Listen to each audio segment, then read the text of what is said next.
Hi. How's it going, everybody? Welcome to the stream. Hi, folks. Ooh. This stream's brought to you by Cheerios. Is it now? It is. Hi, Nick.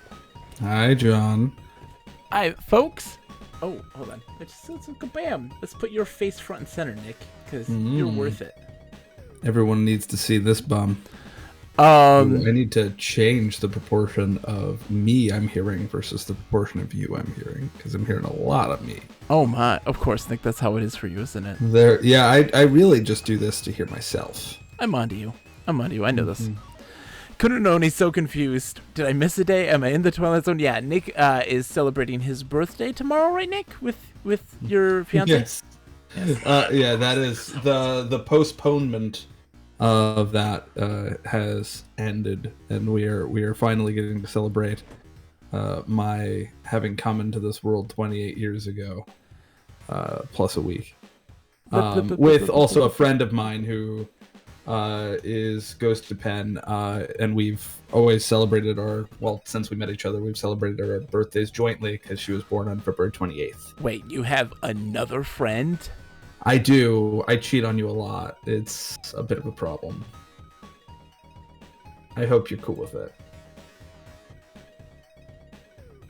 I can't see your reaction, so I'm just going to assume that it's a happy face.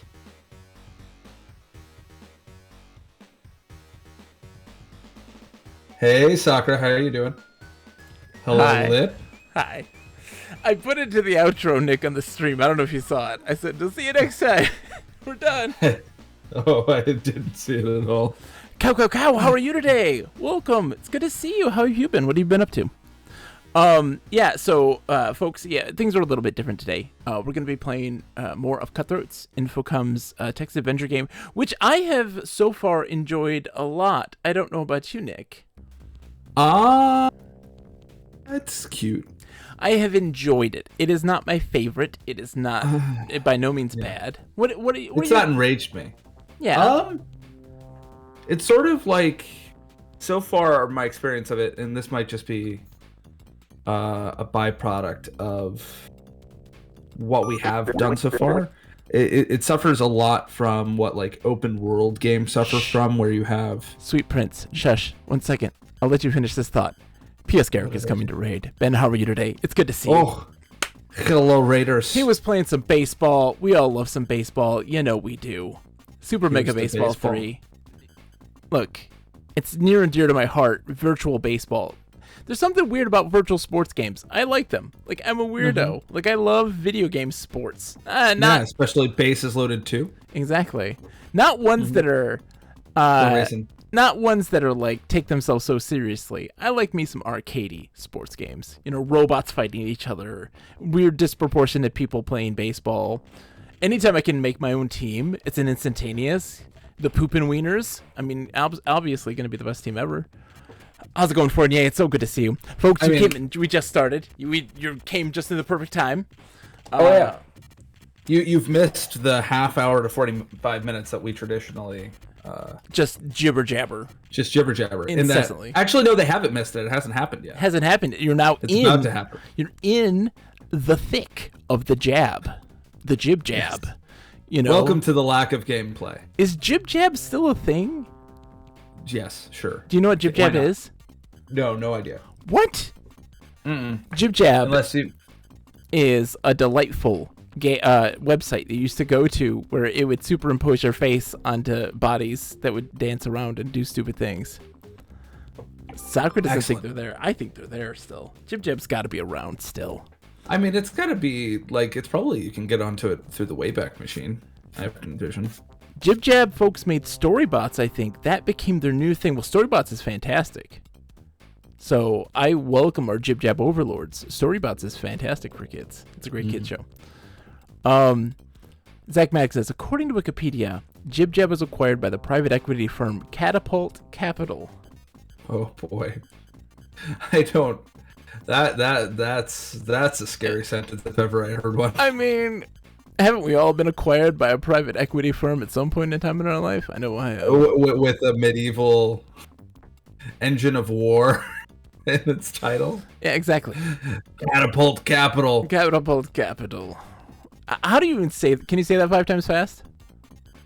Catapult Capital Nope.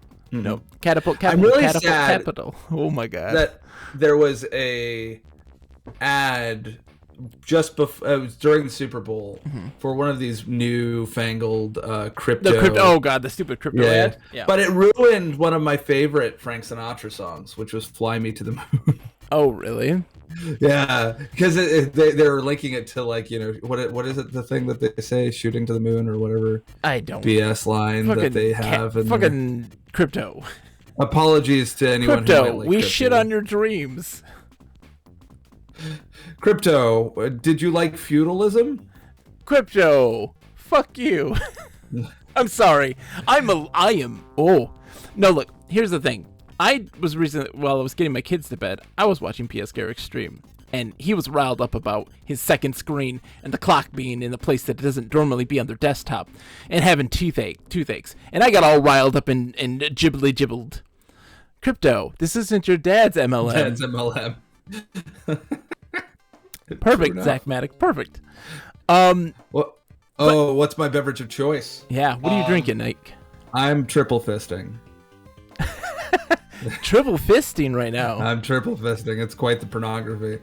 So we got wine here. Once the wine's gone, we got a lovely, filthy peach IPA. I don't know why I went peach. I just decided to get an IPA that I thought my girlfriend would drink. Peach anything is fantastic. I'm a peach Fago guy. I mean, it's actually really good. It was brewed with peach puree, so it doesn't have like that weird, inauthentic peachy taste. ATM Machine says, I just came into the stream to crypto. We shit on your dreams. and then I have coffee for when inevitably the hours and hours of dealing with children wears on my soul. And the hours of dealing with a text parser, eats away at your all soul. of these things. They there's a reason why we made it interactive Story Saturday. Yeah. That's because I was actively falling asleep. You literally fell asleep on stream, and you were at the controls. I was, and then you said something, and it scared the living crap out of me. there was a part of my brain that went, "I'm gonna die. What's happening? Who's talking to me?" No. ATM Machine asks if we have cut anyone's throat yet. Not yet. No, not yet. But I feel like it is an inevitability. We're still prepping for the throat cutting. We are preparing ourselves morally and spiritually for the inevitable throat cuts. And Fournier, the pop-up banner ad, I'm guessing is new because that's not anything I've ever done. I'm guessing that's new. That's new to me. And Earl of Chesterwick, sound the trumpets for Earl, Nick. I want you to do a trumpet solo. Go for it. Well, you know what I'm gonna do. No, you can't. It's banned. Ba ba ba ba ba da da da. Ba ba ba ba ba da ba. Ba da da da da. Da da da da. Da da da da. Okay. Yeah. Indeed. It's the best. Oh, we left again. We're back. We're back, Nick. We're back. Calm down. I really love the delay. Lips John Williams Superman theme. That's all Nick can do. If he has to be a trumpet, he's John Williams Superman theme. We're gonna get banned on Twitch for that one. John Williams is literally. Look, I got a call from John Williams, right? And he is he's taking a red eye to your house right now. Oh, he threatened my life. Absolutely. Yeah. He said if ever I do such a brutality to his work and vision, he would wreck me. We could always do the Fleischer Superman theme from the 40s cartoon for variety. Nick can't do that. It's an impossibility. I don't know what it sounds like. Nick, it's an impossibility for him. His only trumpet that he knows, that he can possibly know. There's no room in his brain for anything else. We need John Williams' March of the Earldom. March of the Earldom. Is that a real thing? I mean, I think it would be something close to ba ba ba ba ba ba. But you're not evil. You're not evil. Let me see. March of the Earldom. I refuse. No, no. There's the March of the Resistance. There's no March of the Earldom. There's the Imperial March. That was what I was thinking. Yeah. Close. But let's. You're not even visible right now. You want to play some Cutthroats, Nick? Do I? Yeah, I kind of want to. Okay, so where we last left off, I've shrunk you down, Nick. Shrunk you down to size. You're still. So the last time we played this game, we discovered that our time in the upper right-hand corner is literally tracked by the watch on our wrist. Yes, that puzzle. The watch puzzle was so good. That was a really good puzzle, Nick. I loved it. Yeah, it was a good puzzle. It left us a little confused. Yeah. I wish the only thing that I would prefer is if there was a clear indicator that we were late. Because the only indication that we were late is that no one was interacting with us. Well, the thing was, Nick, is that we weren't necessarily the ones supposed to meet up. So yeah, we showed him the letter, though. Yeah, I know. I think that's true. That's, yeah. I would have preferred a clear indication that the issue was that we were late. And then we're like, okay, so why are we late even though the time is correct? It is, in fact, currently $99.99. That's because we took off our clothes before we walked into this clothing shop. Yeah, so what had happened... Well, not all of our clothes, but what had happened We got naked. So we are now on a job with some modern-day pirates to go loot this shipwreck that we have found that is going to be laden with riches. Trustworthy people. But there is a rival trying to sniff us out. And if he sees us with equipment... What's up, Nick? They're going to betray us. Of course they are. That's part of the game. The title of the game. It's Cutthroats. Absolutely. We're going to betray them, Nick. Oh, God. But if he sees us with equipment to show that we're going out on an adventure, that throws a kink in the works. And like it puts us into a fail state. And so we had like scuba gear before coming in here, and he was waiting in here for some time. He'll stay and he won't go anywhere, and we can't buy the equipment. So we had to drop everything before we walked in. Mm-hmm. Piracy has been outlawed in the earldom of Chesterwick. So what had happened was the pirates have found that the shipwreck has this stuff. We have we had to get money. We have to a schedule. We had to get equipment right now. We're with the head of the gang. Isn't this also shortly after our friend was murked? Yeah, our friend the night before was killed over information about this. Exactly. And who was it that killed him? Could be the same people that we're working with. One of the people we're working with, his name is the Weasel. The Weasel. He's trustworthy. Look, the most trustworthy. He's Pauly Shore. He's literally Pauly Shore. Have you seen how cute weasels are? Weasels, minks, ferrets, all adorable. All adorable. The Weasel family. I mean, you don't want to get into a mink fight, because if you get into a mink fight, you're getting that's a bad day for you. They're ripping your nuts off. Cute. They're ripping your nuts off. They're ripping up your nuts. You have a 99.999% chance that you're coming out without any testicles. If you're a lady, ovaries, they just crawl right up there. Grab them, pull them out. It's very painful. It's a difficult situation. And that's why minks are meant to be feared, in all honesty. You don't they're actually a hunting animal. Yeah, that's what I'm saying. They find the ovaries. They find the testicles. Like, that's what they do. Yeah, and they let you live. They just let you live infertile. Yes, Earl, we did get the info before our compatriot was taken out. Yes. And he gave us the clues before he was killed, and we have now taken those and ran with them. But Nick, how would Bob handle themselves in a mink situation? I mean, Bob does what Bob does best, right? He just kind of deflates and suffocates. That's his main goal in life. It's just I don't know if he deflated. He expanded. He expanded as the pressure around his body decreased until he could no longer maintain homeostasis and he died. But then he collapses under that pressure. He deflates under that pressure. Under that lack of pressure.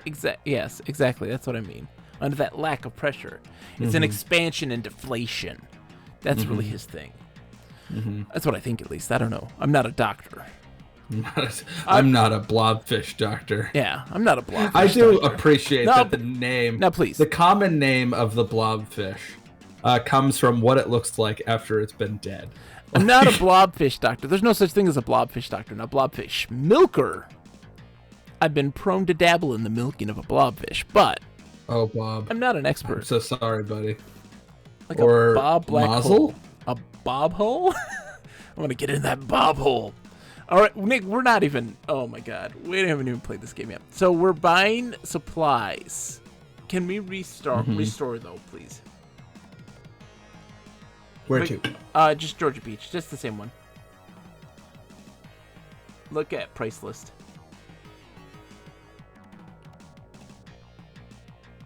Read. It's 2 words.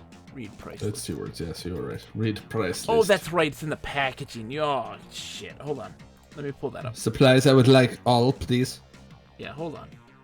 I am sorry. I apologize. I am swearing like a sailor tonight. I don't care. I don't give a fuck. It's been a long week. Is there any brone in the supply market? There might be. We're gonna find out in just a minute, aren't we? What is brone? Come on, Nick. Provide context. Earl, provide context, please. I am going to be worthless because I am moving at like mentally a snail's pace. Well, you literally are a snail, though, right? No, I wish. I would have like a circular mouth of teeth. Oh, that'd be very nice. That'd be very sensual. Yeah. All right, Nick. So we think about kissing that. All right, so we have diving not upper book, teeth and lower teeth. Circle of teeth. Nautical charts, flashlight, dry cell, small air compressor as a rental, tube of putty, sea battery, a net, a spear gun, a compass, a location box, which is $1,000. How do we decide what we're supposed to buy? I don't remember. So here's the thing. I think some of this, well, what we're going to do is we have a save state here, right? Georgia Peach, right? So that's going to be, we're going to be coming back here, Nick. So I think that we buy a flashlight, a dry, there's some things are cheaper. So a flashlight's $24, right? A dry cell's $5. A sea battery's $1. Is that 2 words or 1? So just type buy flashlight, comma. 2 words or 1? For what? Flashlight is 1 word. Flashlight. Okay. Dry cell is 2 words. Compound nouns are hard. Dry cell? It's 2 words. Tube of putty, P-U-T-T-Y. Tube of pooty. Yeah, pooty. Sea battery. See a battery. I would like to see the battery. I don't know how much money we actually have. Do you know? I guess Nick wants to be a male human hybrid, a bit like Leto 2 and God Emperor of Dune. Yeah. Sounds about right. Yeah. You absolutely do. I haven't read to God Emperor. Yeah, brone is a powerful material that Hungry Goria discovered. Ren has banned its use in the NES Open Tournament. I've only read like the initial, like not the initial book, because so there's Dune that has. Does Dune itself, the first novel, have 3 books in it? What do you mean? And then so like there's Dune, yes, which is separated by chapters and books. Okay. And then you have 2 other books written by Frank Herbert that goes through the God Emperor, which I own because they're my mother's copies, but I have not read. I haven't ATM read machine confirms for me that I'm correct. And then you have the books that were written by Frank Herbert's son, Brian Herbert. B-Herbs. B-Herbs. Oh, B-Herbs. You got love to talk to B-Herbs. B-Herbs is just a stand-up human. B-Herbs. Chapter House Dune. Heretics of Dune. God Emperor's the 4th book. Oops. Okay. Brian I really Herbert love and Kevin J ruins everything. Good old Kevin J ruins everything. It's a good kid. So you have a positive view of those books then. Let's keep buying things though. Let's buy the small air compressor. Small air compressor. Compass. Compass? Cannot type that many words. Oh, okay, then never mind. Just leave it at that then. Sorry. Salesman looks sorry. I can't sell you anything until you pay the $69 of Johnny Reds. Oh, okay. Oh. Pay salesman. Pay salesman. Nope, that's Salsaman. Salesman. Salsaman. Pay the salesman. That's easy for you to say. You dropped it. You dropped it all. No, didn't we give it to the guy? Inventory. We have nothing. Oh, well, we have 16 in our pocket. Give $69. Give. Nice. Nice. No, the $sign $69. Oh, really? Yeah, because look, he says $sign 69. Nice. Nice. Sorry, it comes and goes. If I click two different screens, then Nick's thing, it stops displaying. It's weird. Give $69 to salesman. No, salesman. Okay. Son no, you don't have a to do. You don't have to do $69 dollars. Son of a biscuit. Why did you give him $69 dollars? I don't know. I was worried about the ruble. 69 to sales. The ruble. Yeah. Why? It's having a bad. Okay. So why do I have to pay the salesman? What weird tipping mechanic is this BS? Just put the pay for the salesman in the price of the merchandise. Okay, man. so how much money do we have now? Let's get the calculator out. 616 minus 69, nice. 616 minus nice. 547. Okay. So let's buy the flashlight, dry cell, air compressor. Sorry, put it back up. Why? Dry cell. Yep. Air compressor. Tube of putty. Tube of putty. And C battery. And C battery. That's probably all that can fit. Yeah, that's all that fits. You have purchased a flashlight for $21. Rent. You have purchased Air compressor. Rent air compressor. I have rented it. By how much? Oh, okay, hold on. So that was let's do the math. So what's the numbers here? What have we spent? 24, 5, 100, 15, and 1. So 402 now? Okay. So let's buy the shark repellent, the compass, the portable electromagnet sounds incredibly helpful. I'm sure. Underwater especially. The spear gun and the net. Oh, he's out of those. On the compass. Oh, is he? Mm-hmm. He says, oh, okay. That's fine. Is that a spear gun? We're out of spear guns. That's fine. So that tells you we don't need those. We got a net. I think that's all we need. I think we're good. We don't need an anchor. That doesn't sound feasible. Well, let's see. If we think the mechanic is, he just tells us what we can't use. Yeah, exactly. No, we're fine. No, don't worry about it. Don't worry about it. Because there's two different sites in reality, right? There's some randomization to this. There's two different adventures.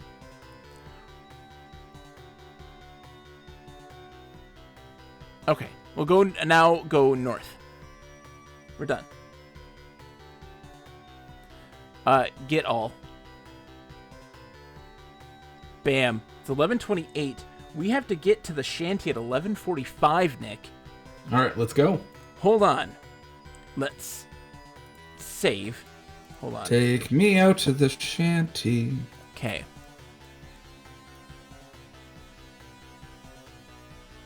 So we need to go to... You won't be able to see most of that, but the shanty.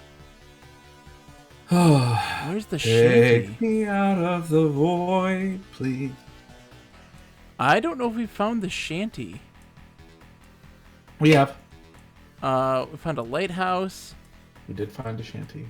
Ferry landing. Because the shanty was where we had to go initially, isn't it? No, the Is it? No, oh, it is. It is. Hold on. So we found the shanty. So, north. We already went north. At least east, once. Sorry, not north. East, and then south. Before. There we are. We're at the shanty. Oh, I gotta. Sorry, I'm a terrible. Hold on. I didn't activate our delightful channel points. I don't think these important things that are so important. Mm-hmm. Because I definitely abide by them. We need the Nick facts, right? We need the Nick facts. Without Nick facts, what are we even? Exact. This is the truth right now. What was the world before Nick facts? There was no such thing. No such thing. Just a solipsistic dream of mine. Exactly. Okay, so describe the room, Nick. You were all my Athena, born of my mind. Burst forth from thine womb. Not my womb, my head. Your head. Yeah, I got a migraine and then boop. Out. Yeah, that's what it was. One of the best gods. I think they're just talking about your penis as well. Nah.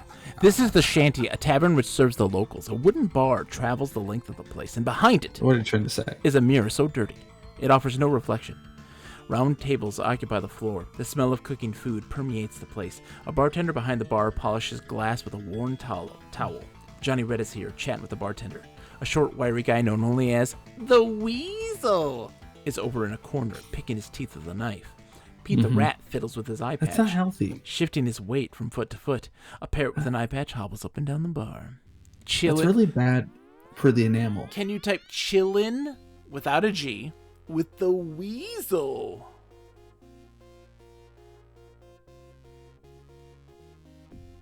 That's no chillin'. Can you? Don't fuck the Weasel. Look, Nick, this is why you're no longer allowed in Michigan. Please. This is why you've gone off to another state. I know, please. Okay. The Pennsylvania authorities don't know. Well, now they do. Insults of this nature won't help you. Exactly. Can you talk to the Weasel? I want to talk to the Weasel. I want to get to know him.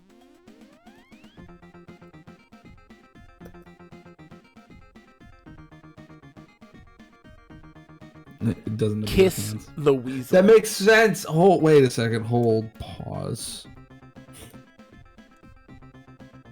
At least time's not passing right now, so that's a good thing. We're not wasting time. Or are we? Kiss the Weasel. Kiss the Weasel. No, kiss the Weasel. You got Kiss to the kiss the Weasel. The Whoa, Weasel. whoa. Kiss the Weasel. Come on, kiss the Weasel. I'd sooner kiss a parrot. Okay. Kiss the parrot. So just hold on. What? Reading any good books lately? I found tropical birds in their native habitats quite engrossing. What is happening? I'm loopy. That's what's happening. That's what's happening. Coffee. That's what's happening. You need more booze. This is what's happening. I'm drinking coffee, sir. You need more coffee booze. I need more boozed coffee. So let's. Yeah. Hi, Sabrina. Sabrina? What? I thought you said yeah. You were like talking to her. No, I was talking to you. She's asleep. Oh, she's asleep. What? She's gonna sleep at 9:30. She's been tired. Tired. Okay. So wait until 11:45, or just type wait. Okay. Drink. Okay, drink. Okay. Weasel. Sit at table. Listen to Johnny. Johnny Red turns and looks at you as though he thought you were about to say something. No, they always say that. So listen to. Did we do something wrong? Okay, if he says anything useful, sit at, no, sit down. Sit down. Okay, wait. No, we missed something. Restore. What did we screw up? I mean, they're all moving off right now. Yeah. So east and then north. East. North. Oh, south. Sorry. Oh. What? McGinty. What about McGinty? Oh, sorry. No, we didn't run into McGinty, so we're fine. Oh, there's Pete the Rat. Yeah. No, it's gonna say as if you're gonna say something. Yeah. What do we need to do? I don't know. Can somebody remind us what we need to do? We're supposed to. It says meet at Shanty at 11:45, but I'm like, we're supposed to get something, or we're supposed to do something? Maybe we didn't get all the things we were supposed to get. Huh. Is that it? I don't think so. I don't think that's the case. Stab Johnny. Maybe we need to prove superiority.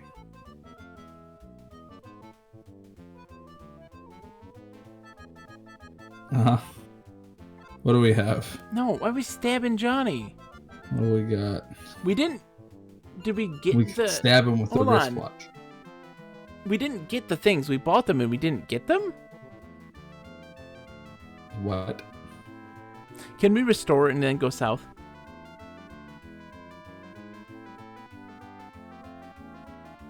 Maybe they got put on the boat. Maybe like that's the thing. Like we bought them and then they get delivered to the boat. I guess. I guess so. Okay, so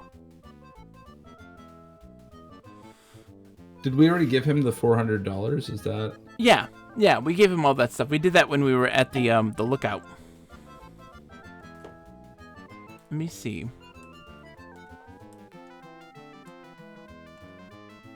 I hate that they look at you as if you're going to say something. That's just you say talk, but what are you saying, Nick? If I just said to me, I'm going to go talk to Nick. Yeah. I want the game to give me more clues as to what I should do. Well, we just kind of... Or that I'm doing something wrong. We haven't played in like 2 weeks, so like we're a little rusty.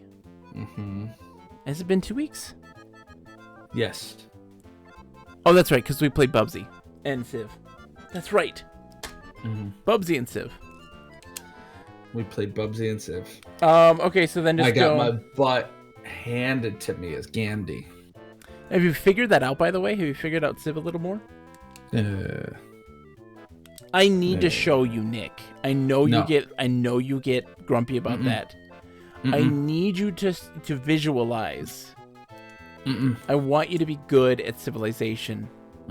I need you to I'm gonna hit my head against the wall until it's bloody and sad and the brains. That's not how that works. That's not how you play Civ. Can you go north now and then east and then south again? I did. Isn't he from the southern part of India? He's from the tip. It's like right across from Sri Lanka, I'm sure. Okay, that's great. Can you go north and east then south? I that was a joke. I don't actually know where Gandhi is from. In India. Outside of that, he is Indian. Can you go north and east then south again? Want me to go to north and east and south? You played Gandhi with a southern accent? Yeah. Right. So join Johnny. Okay. Doesn't know the verb join. Johnny, I got the goods.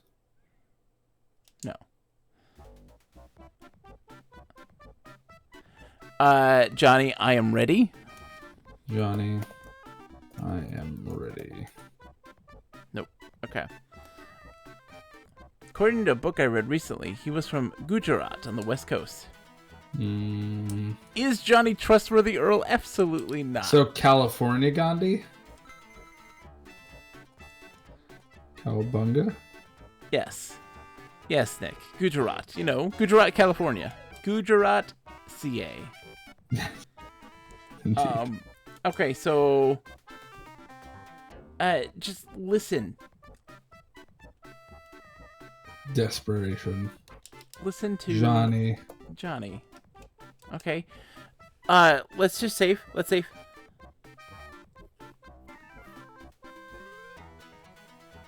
Please, for the love of God. Yes, this is a great start. All right. Let's wait. Just wait. Buy drink. Johnny, Pete, and the Weasel are talking at a corner table.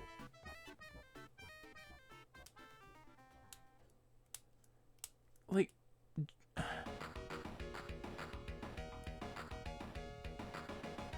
okay. Is that where Listen to Pete.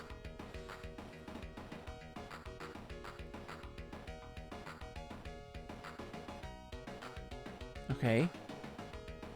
Normally they join me, like you're all together. Shit. It's fine. It's fine. You know what? Let's drink our drink. Drink. Look. Okay. Let's wait. Okay, let's follow the Weasel. Why'd you wait? I don't know. I panicked. We can't follow the Weasel now. He's gone. Every turn is a minute, and we waited like 10 minutes. Oh no, Nick, no. Stop this, please. Stop. McGinty wanders in. Stop. Oh my God, I'm gonna scream.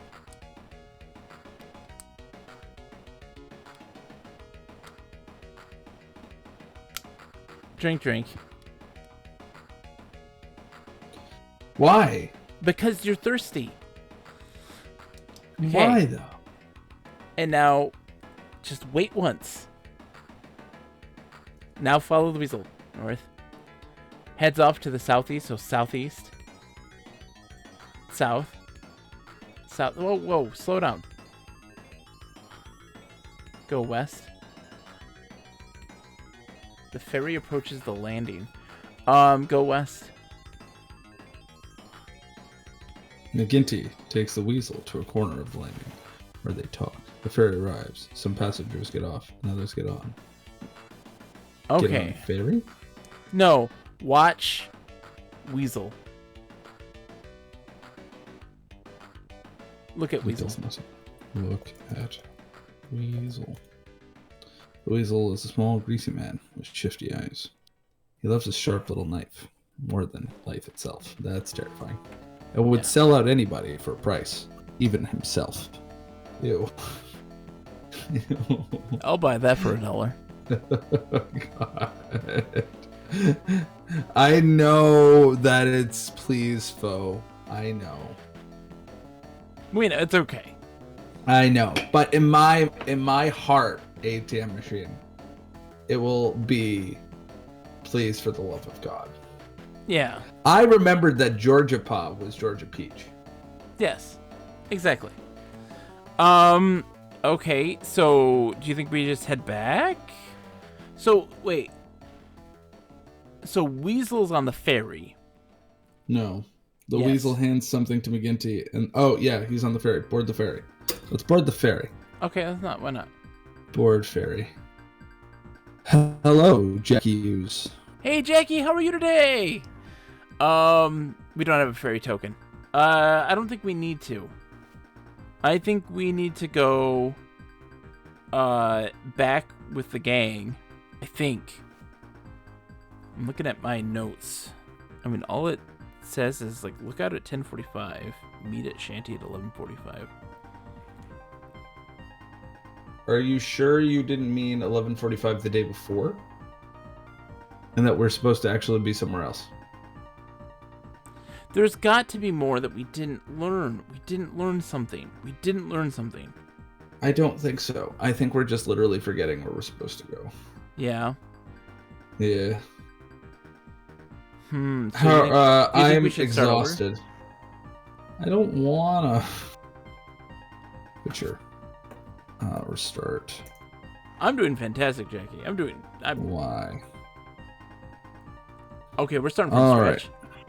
Yeah, okay, let's do it. You want me to read that? Yep. Nights on Hardscrabble Island are lonely and cold when the lighthouse barely pierces the gloom. You sit on your bed, thinking of better times and far-off places.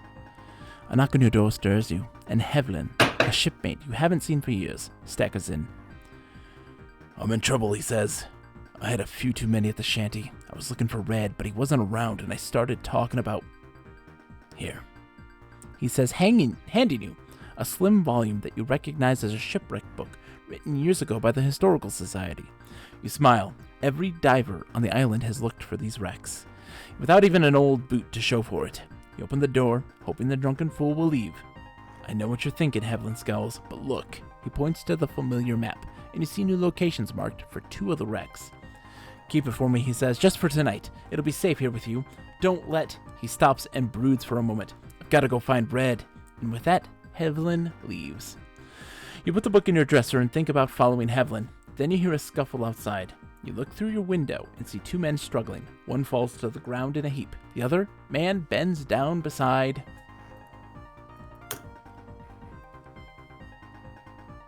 him, then turns as if startled and runs away. Another man then approaches the wounded figure. He kneels beside him for a long moment, then takes off after the other man. It isn't long before the police arrive to tell you that Hevlin's been murdered. You don't mention the book, and hours later, as you lie awake in your bed, you wonder if the book could really be what it seems. Your room on the bed. You're in your room in the Red Boar Inn. It's sparsely furnished, but comfortable enough. To the north is the door. There's a closet without a door to the west. On the floor is a note that must have been slipped under the door while you slept. The corner of the room is a lopsided wooden dresser. Yep, get up. Take note. Open dresser.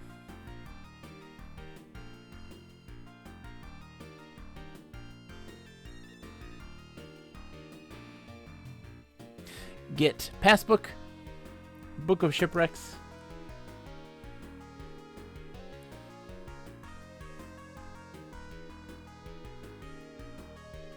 Okay. Okay. Also wind watch. Okay. So now we go open door, and then north. North. And then we go. Hold on. We go down. You're at the top of the hallway stairs. Yep. So down. And then north. And then east. East. East. East. South.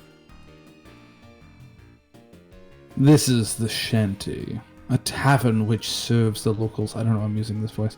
The wooden bar travels the length of the place, and behind it is a mirror so dirty it offers no reflection.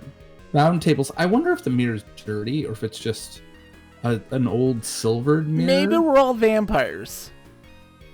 Well, no, because like old silvered mirrors, when they are exposed to UV rays, well, the silver will actually corrode, which will make it impossible to see a reflection. I'm positive the writer of this was very much like, it was a silver mirror. Yeah, not just a dirty one, as I said. Yeah. Okay. Oh, it's a ruse. They're onto you. That seems like a bit of a stretch, John. I don't know why you would take that opinion. But there are round tables that occupy the floor. The smell of cooking food permeates the place. A bartender behind the bar polishes glasses with a worn towel. A parrot with an eye patch hobbles up and down the bar. A man wearing an eye patch, black turtleneck and jeans is standing about.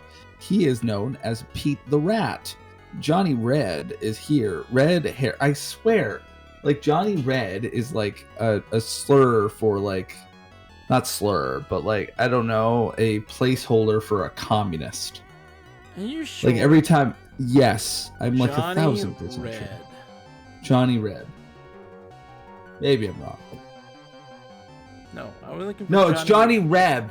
Johnny Reb is the thing I'm Johnny thinking of. Reb is is a protagonist in a comic strip called Johnny Red.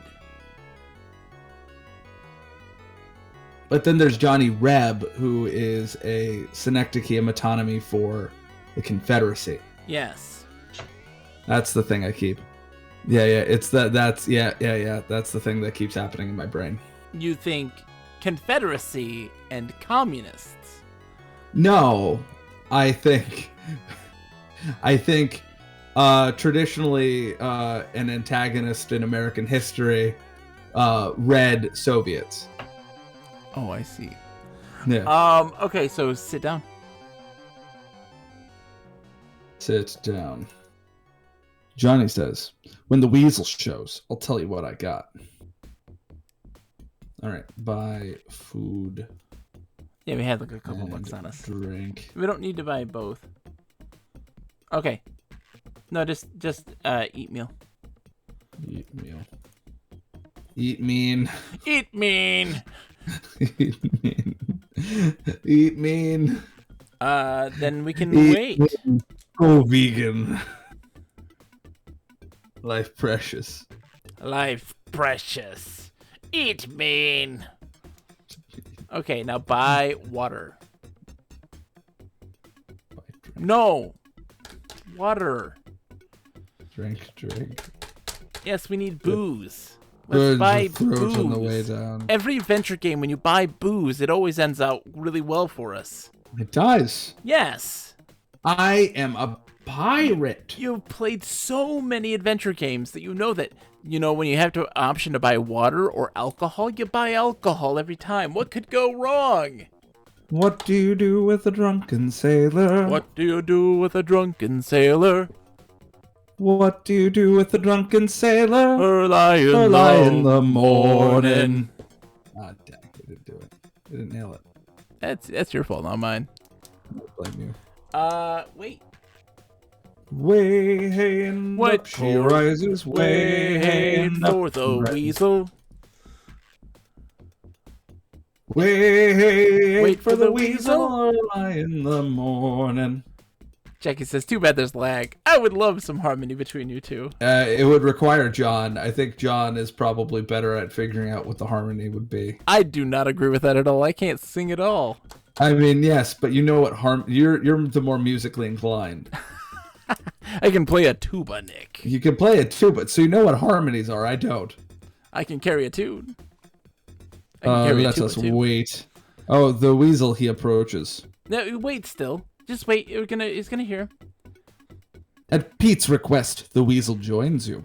Johnny then whispers that he's come across some sunken treasure. Ooh.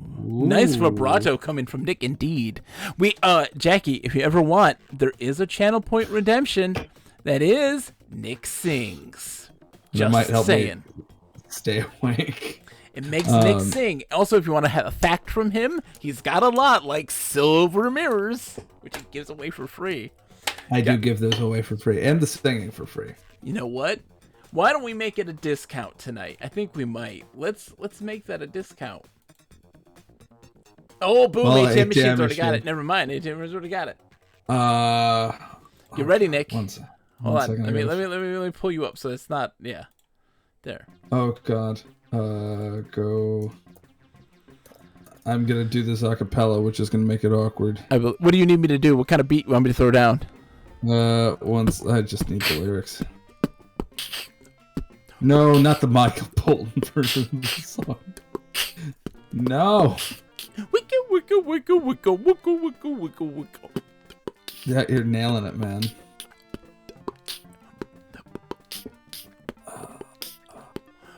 I have often dreamed of a far-off place where a great warm welcome will be waiting for me, where the crowds will cheer when they see my face, and a voice keeps saying, "This is where I'm meant to be. I will find my way. I can go the distance. I'll be there someday. If I can be strong, I know that every mile will be worth my while. I would go most anywhere to feel like I belong." Oh, bravo. Bravo. Now give us a fact about that song. And we gotta get a fact in there as well. Yep.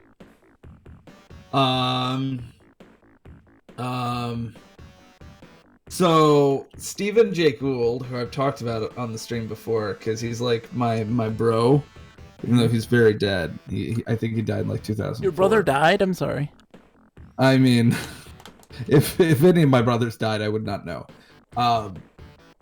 But Stephen J. Gould, lovely fella. Lovely. He had this really cool idea about evolution that like. So Darwin, that guy. Oh yeah, B-Darbs. Yeah, B-Darbs. Yeah. Chucky D. Charles Darwin. His vision for how evolution worked was that it was this very slow, long, tedious process over the course of millennia with no clear direction based on, different environmental stimuli. And while overall, on like the long term, Stephen Jay Gould didn't disagree, his contribution to, it's not exactly accepted, but I sort of like the theory, is this idea of punctuated equilibrium, in that for the most part, populations are steady until such a point as there is a sudden change in the paleontological record. Yes. Yeah. So he called this punctuated equilibrium because you would be at a state of sort of stasis where there isn't a lot of movement, and then something would change, and then suddenly you would have a lot of change very quickly. Thank you, Hesh, for the subscription, by the way. Oh, is that what I was? That's exactly what it was, yes. Continue talking. Don't stop, please. Oh, okay. Yeah, so... No, I really like that. It's an interesting little nuance to the idea of the theory of evolution. That in fact, evolution can move quite quickly, and this is something that we have seen not only in, say, bacteria, where you have multiple generations of organisms within a matter of months, but we've also observed this even with vertebrates, with the classic Darwin's finch in the Galapagos Island. Which would to talk about the Darwin's finch, I would need another Nick fact. Yeah, that's true. Oh wait, we threw Nick's B-Day celebration in there as well, John. Oh, did I? Did I really? I don't know. It was mentioned. Hold on. Ash says, and a surprise text adventure Friday. Oh, because of your birthday. Yeah, you're celebrating your birthday tomorrow. Yes. So continue. Yes. Continue, Nick. How long is this fact going for? I thought you were doing another. Sorry, I thought we're done now. Okay, let's get back to the game. Yeah. Sorry, I was. I built up to the thing I was gonna say. I was going to draw a picture of you while you did that, and sorry, I didn't realize we were done. I was in the middle of drawing your portrait. Like that you allow for the scaffolding that I need to get to like the thing that I want to say. Couldn't have known. He's asking if you're mixing beer and wine. Not anymore because they're both empty. He has mixed beer and wine. I have committed that sin. He is a smart man. We love him very much. He knows what he's exceptional. doing. He knows what he's doing. I'm doing chemistry.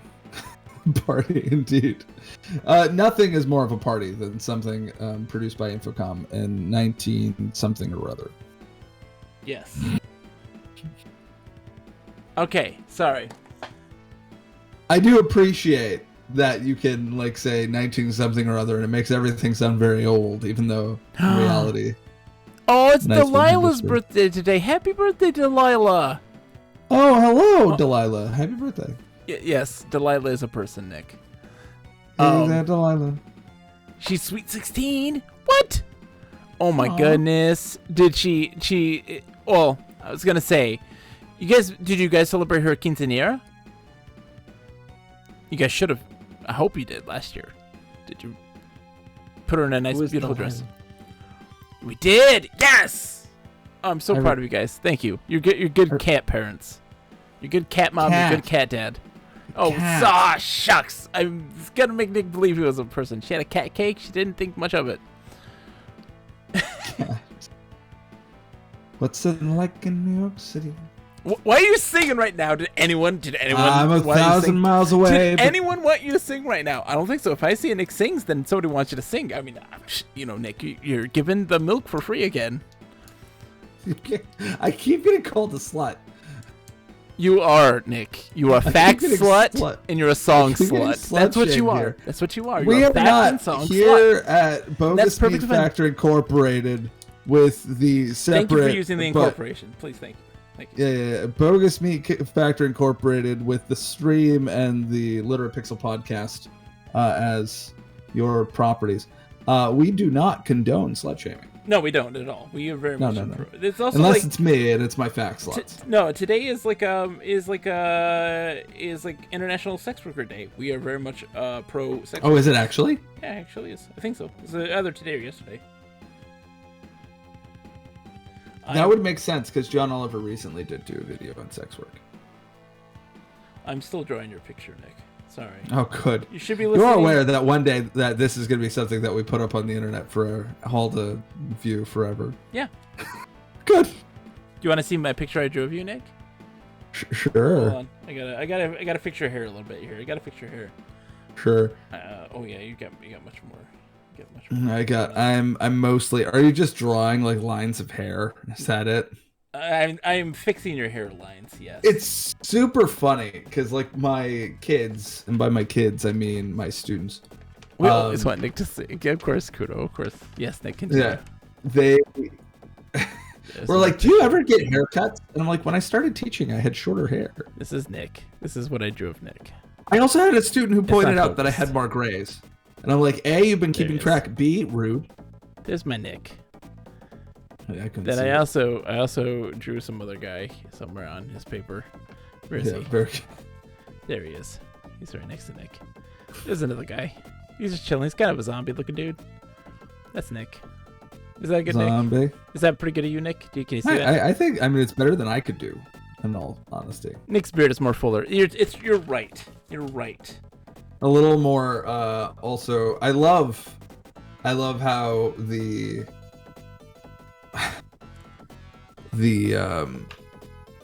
what's the word I'm looking for? The logo for the Literate Pixel podcast encapsulates the messiness of the beard. Yes. Yeah. Yeah, there. I think I fixed the beard. Or made it worse. I don't know. I made it worse, I think. Now it just looks like you got a merkin. You sort of have to get like a dude you would give $1 on the street to. Yes. Yeah. Nick, you know what's happened to me, right? You know what I love very much? Yeah. I love this dearly. That we have been playing this now, quote unquote playing this for an hour now, and we have not done anything. We've in fact gone backwards. We've just been talking. I haven't talked to you in a while, Nick, since last week, and I miss you. I just missed your the sound of your voice. I miss your scent. I miss all of you. I miss all of you too. I miss your couch, which would devour me. It devours everything. My couch is a monster and living being in and of itself. I would either wake up with the couch cushions gone, or to your child. Yes, like shaking my shoulder, and I'd be like, no. So my oh my gosh, yeah, I didn't even. Oh my god, I gotta fix this. I gotta connect. We gotta connect. There what do we have? What? Nick, you've lost your ears. I guess you can't see your ears and all that jazz either. So that is true. I mean, you can't normally see my ears, and every time my fiance sees my ears, she always comments on how tiny my ears are. My youngest, Nick, Gwendolyn, she has for her preschool take a person that they care about to school and to see the school, and she wants you to come. I know. I heard. It's quite sweet. Yeah. I would like to come, but I am very far away. You're so far away. I'm 10 hours away by car. They ask how far away you actually are because they want to see you. 10 hours by car, 2 hours by plane. That doesn't help. I'm going to have me a honey candy. It's grape flavored. It's honey. Yeah, I would say, God, I wish the plan, I think, is ASMR especially since now, do you know how many classes I am away from getting my master's degree now, John? 1. Exactly 1. Because I read your messages. Because they're important to me. I forget that I send those. Mm-hmm. I'm one class away. So the plan, as far as I know, is for me to apply to PhDs here, hopefully get into Penn. Yeah. This is why I have you around, by the way, Nick, and I don't think you understand this, is that I don't have a penchant for the academics. But except for you, I live vicariously through you. You are the academic side of me, within which I greatly appreciate. I could have lived that life, but I chose not to. It's fair. I miss... So, like, I've been a school teacher for now 2 years. Yep. And I miss creating things. Yeah? Yeah. That's all I do. Yeah, it's so hard. Like, it's so hard to, like, talk to a kid and who, for whatever reason, you haven't gripped them and you haven't made them, like, really love the material. And you just want to shake them and be like, there are billions of cells that make up you. Mm-hmm. There are billions of cells that make up you. And on top of that, there are more cells that aren't you inside of you and on top of you than there are cells that are you. And that is just on its own fascinating. How can you not be enamored with the world? I do not understand how this could bore you. I don't know. Like, even if it were read to me in the most boring fashion possible, I would be in love. Well, and I just don't know. Then question for you, Nick. Question for you. Let's analyze this thing. Was 16, 17-year-old Nick like that? Yes. You were in love with the world? I mean, in love with the world, no. In love with learning, yes. Okay. So that is a thing that I struggle to empathize with. I always loved learning. I was as well. Always. Although I had a chip on my shoulder as a kid, though, so I was an asshole. But I was a major jackass during. Like, I did horribly in high school, but all of my high school teachers, outside of being frustrated by me, liked me because they could tell I really liked the material. I just didn't care to do my homework or anything else. Understandable. Like, I was fascinated by the things we were talking about, but did not want to read the book. I'm fascinated by the things you're talking about, and I don't want to play Cutthroats.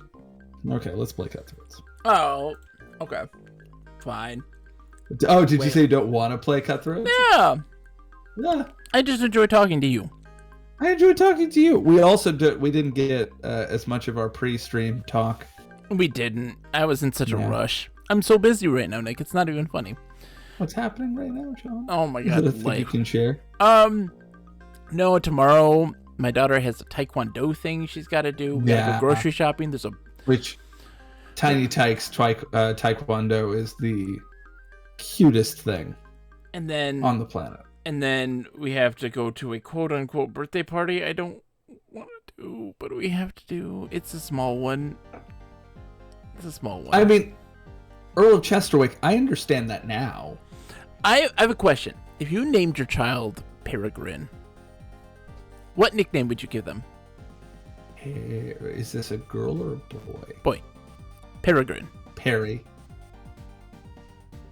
No. Perry. No. Do you know what they named them after? The Falcon? The Took. H.M.H. says, obviously not a Lord of the Rings fan. They don't. I haven't read Lord of the Rings. I'm not going to tell my wife this. I'm not going to tell Brittany this. She'll be so mad at you. She'll be so mad at you. I haven't. It is a hole in my reading. You spend all your time.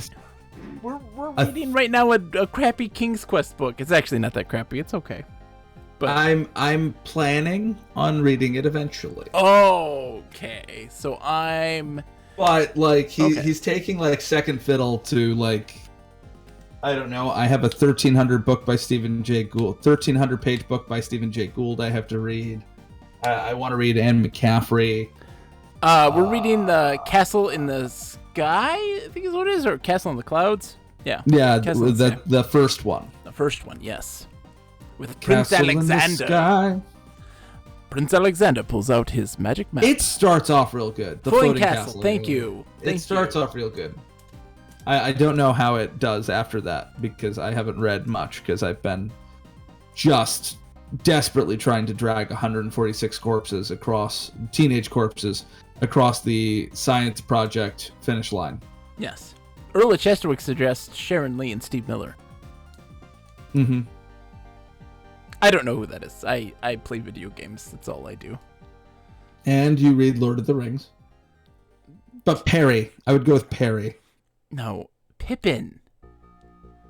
Perry. Pippin. Perry. They named him after the Lord of the Rings character. Perry. Pippin. Pip. Something like... Pip. No. Cheerio. I'd name him PG. PG. Peregrine. Peachy? Or the Falcon. PG and the Falcon. Peregrine. PG and the Falcon. PG and the Falcons. Let's play the game, Nick. I want to play. I'm not sure if I could read any book by Steve Miller. Only because... Not that Steve Miller, Nick. No, I know. I was thinking Steve Miller of band fame. Oh, okay. Yeah. Okay. Yeah, I'm down with that. That's good. Yeah. I'm just gonna doodle some more. I get all my doodling in. I haven't doodled in forever. I get all my doodling in now when we play adventure games because it's. What are we supposed to do about the sunken treasure? I don't remember how we progress this narrative. Just wait. He's talking. Wait. He explains that they need more money to get started. They chose you because they know you've salted some money away and you're a great diver. He asks if you're interested in the deal. Yeah, it's not at all because you know where the location is. Whatever happened to the weasel? The weasel? Well, we restarted actually, Earl. We restarted because we were kind of like, I don't remember what they told us to do. So we had to start over. Wait. Yes. This is no place to continue. If McGinty finds out about this, we're sunk. We better meet at the lighthouse at 9:30. Glad you're aboard. Okay. So, wait. Okay, so now we can go... We can go north. Get up. Then west. North. Oh. West. Yeah. Then west. West. West. West. West. 1 second. Thank West. you. I was going to say verbose next. Southwest. Southwest. Then northwest. Northwest. Oh, sorry. Can't. Southwest, then northwest. Sorry. Southwest, northwest. Then north. North. Wait.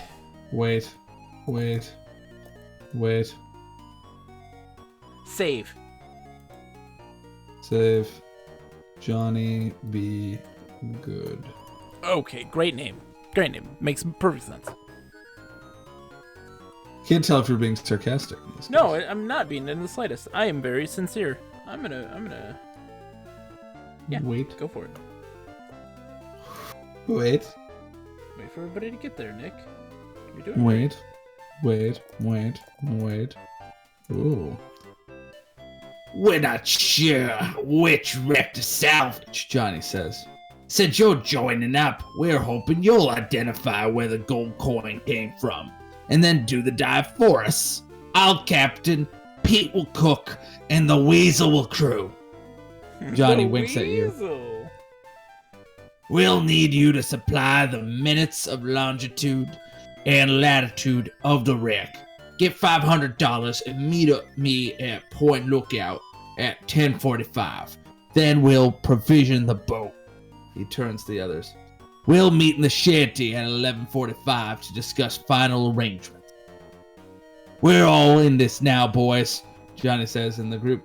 I'm not gonna chance this operation. If one of you doesn't show, we need everyone to pull this off. If anyone tries anything stupid, y'all won't live to regret it. Audio Eric. Hey, Audio Eric.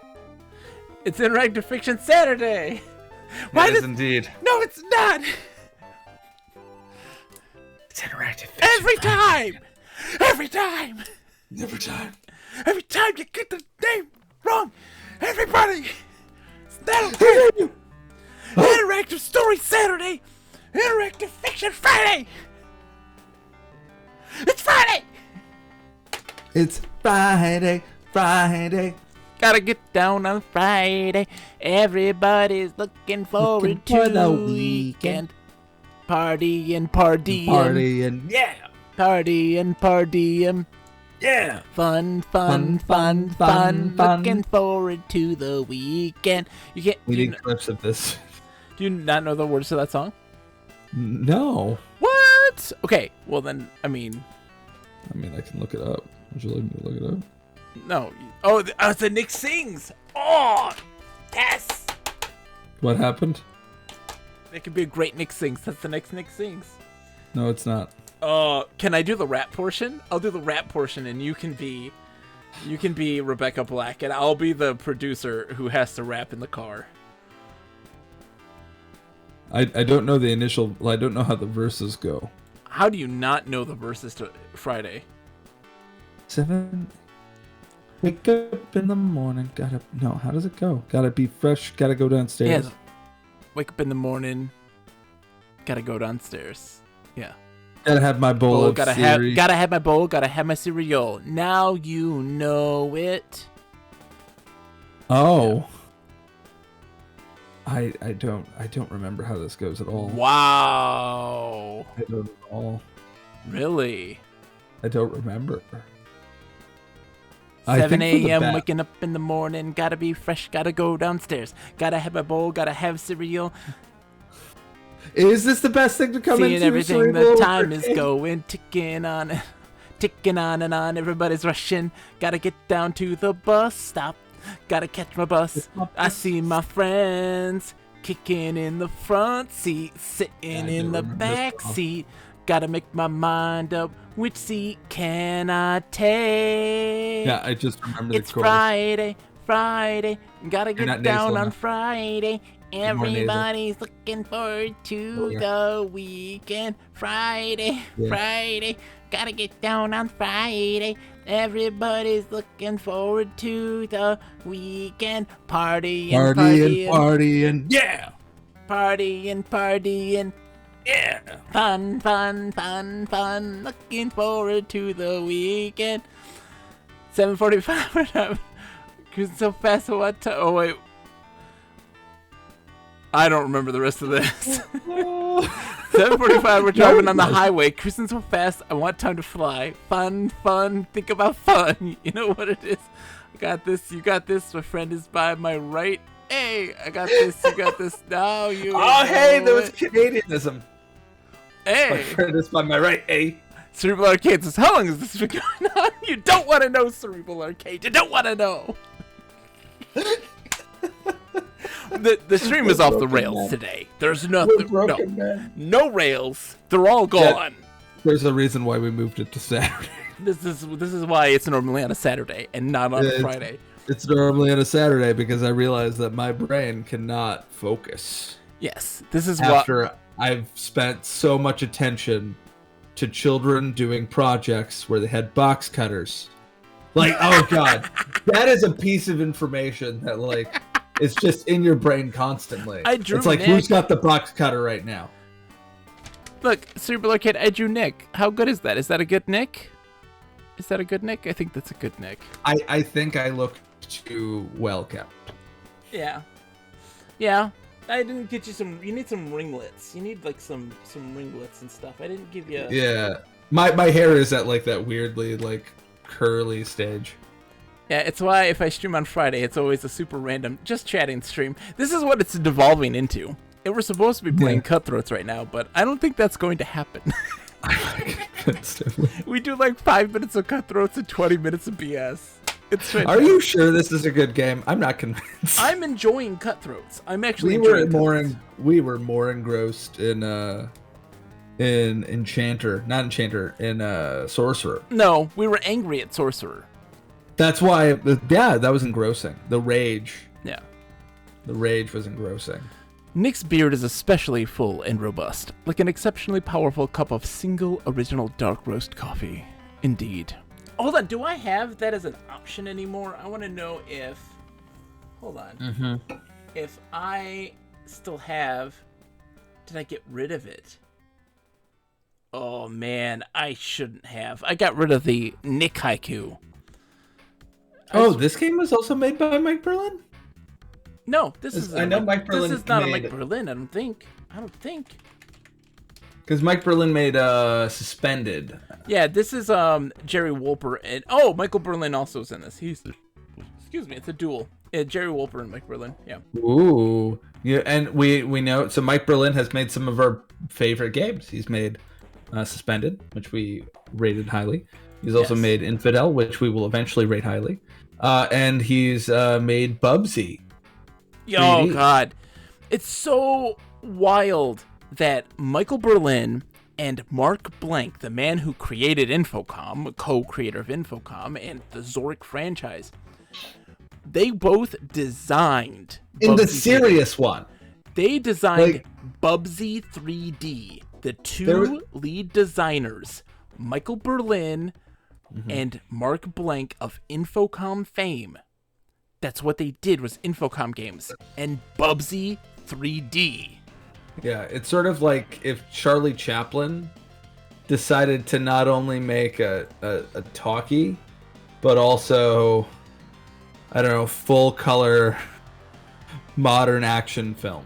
Yeah. Like he was like, you know what? I've been in the silent era too long. The silent era's dead. It's just me. Why don't I make a Michael Bay movie? Yeah. Oh, Charlie Chaplin. What if Michael Bay is a descendant of Charlie Chaplin? You don't know this, Nick. What if it is? I mean, it is possible.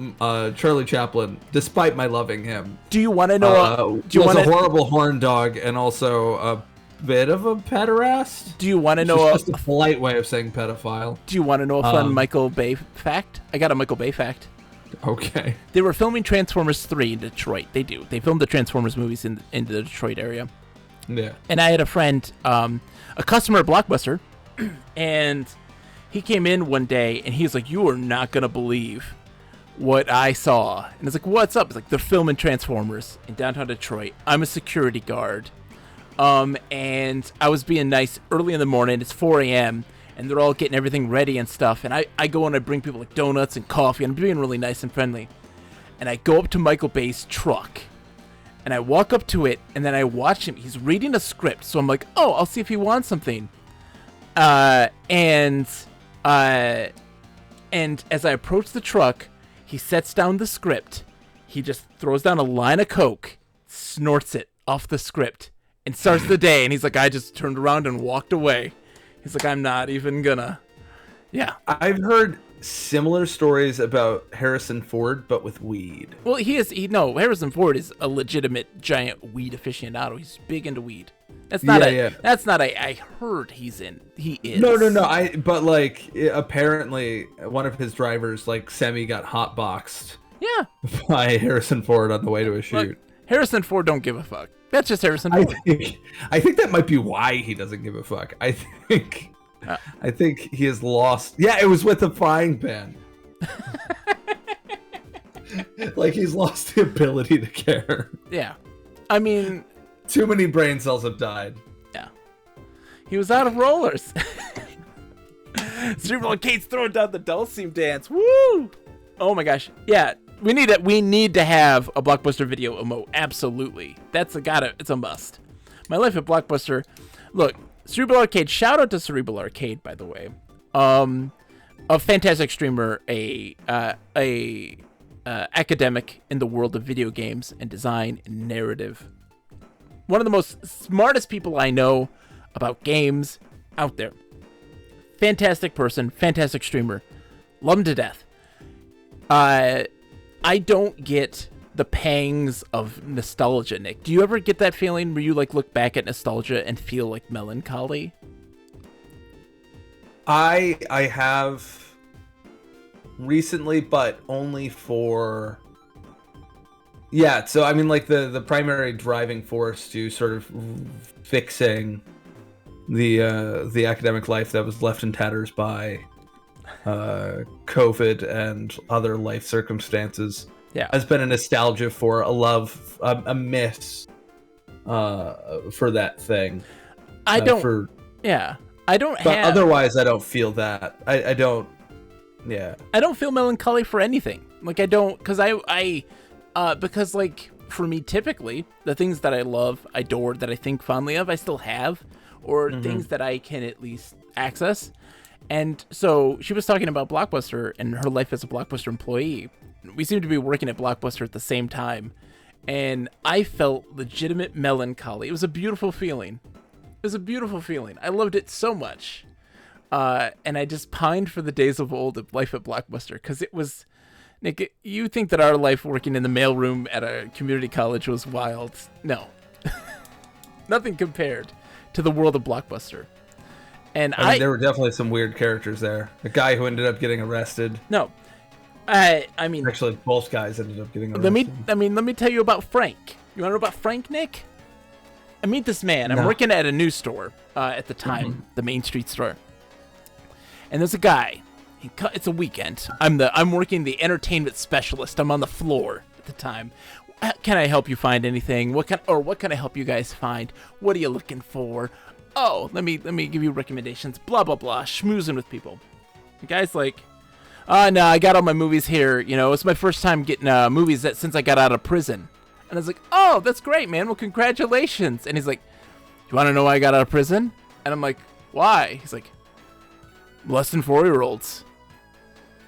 And I'm just like, all right, that's great. This is Frank. He has a name. His name is Frank because he was a regular. He did not get out of prison. He used to be a college professor. He had a mental breakdown. He does not work as a college professor anymore. His wife's the nicest person in the world. He was... I think you would have to be. He was something given that your else. husband is walking around saying he's a child molester. Yeah. This man once saw me and was so excited, he wrestled me to the ground and pinned me in front of like a whole bunch of customers. And they're like, oh my God, are you okay? And I'm like, oh, it's just Frank. It's just Frank, guys. We're fine. It's Frank. Frank was the wildest person in the world. But he was also oddly nice. I don't know how to describe Frank. You don't know what you're getting. His wife was the nicest person who'd always profusely apologize for his behavior. But the man he was one of those people that was an academic that just delved too far into the world of knowledge and then he just lost his mind or something. I don't know. He was such a strange character. And he would spend just hundreds of dollars. Just hundreds and hundreds and hundreds of dollars on stuff. Well, yeah. Here's hoping that Frank is out there and Frank is doing okay. Yeah. Here's to you, Frank. Yeah, I don't know if he is alive now. He was an older gentleman. Since I now know that Frank is not a child molester, that's been confirmed, correct? This is confirmed. It is correct. This is confirmed. Okay, Yeah. I'm not wishing well. He is a person that the first time that he meets you will say the most heinous and offensive thing in the world. I don't even want to tell you what he said to my coworker Alexis when he met her. She's black. That's probably for the best. And he said something. Oh yeah. Oh yeah. Oh yeah. I'm sure whatever it wasn't good. And she told him to get the fuck out. And he said, fair enough. And he just left. I don't know. Frank is the strangest person. He's like, okay. Oh, all right. Goodbye. Was a Poor pleasure. Alexis. Was a pleasure. Oh no, she got so much. Her name was Alexis, and I cannot tell you how many people were like, hey, do you like cars? And she'd be like, yeah, sure, what? And it's like, I really love cars. You know, I never drive in anything. I never ride in anything but a Lexus. I hate people. I never ride anything but a Lexus.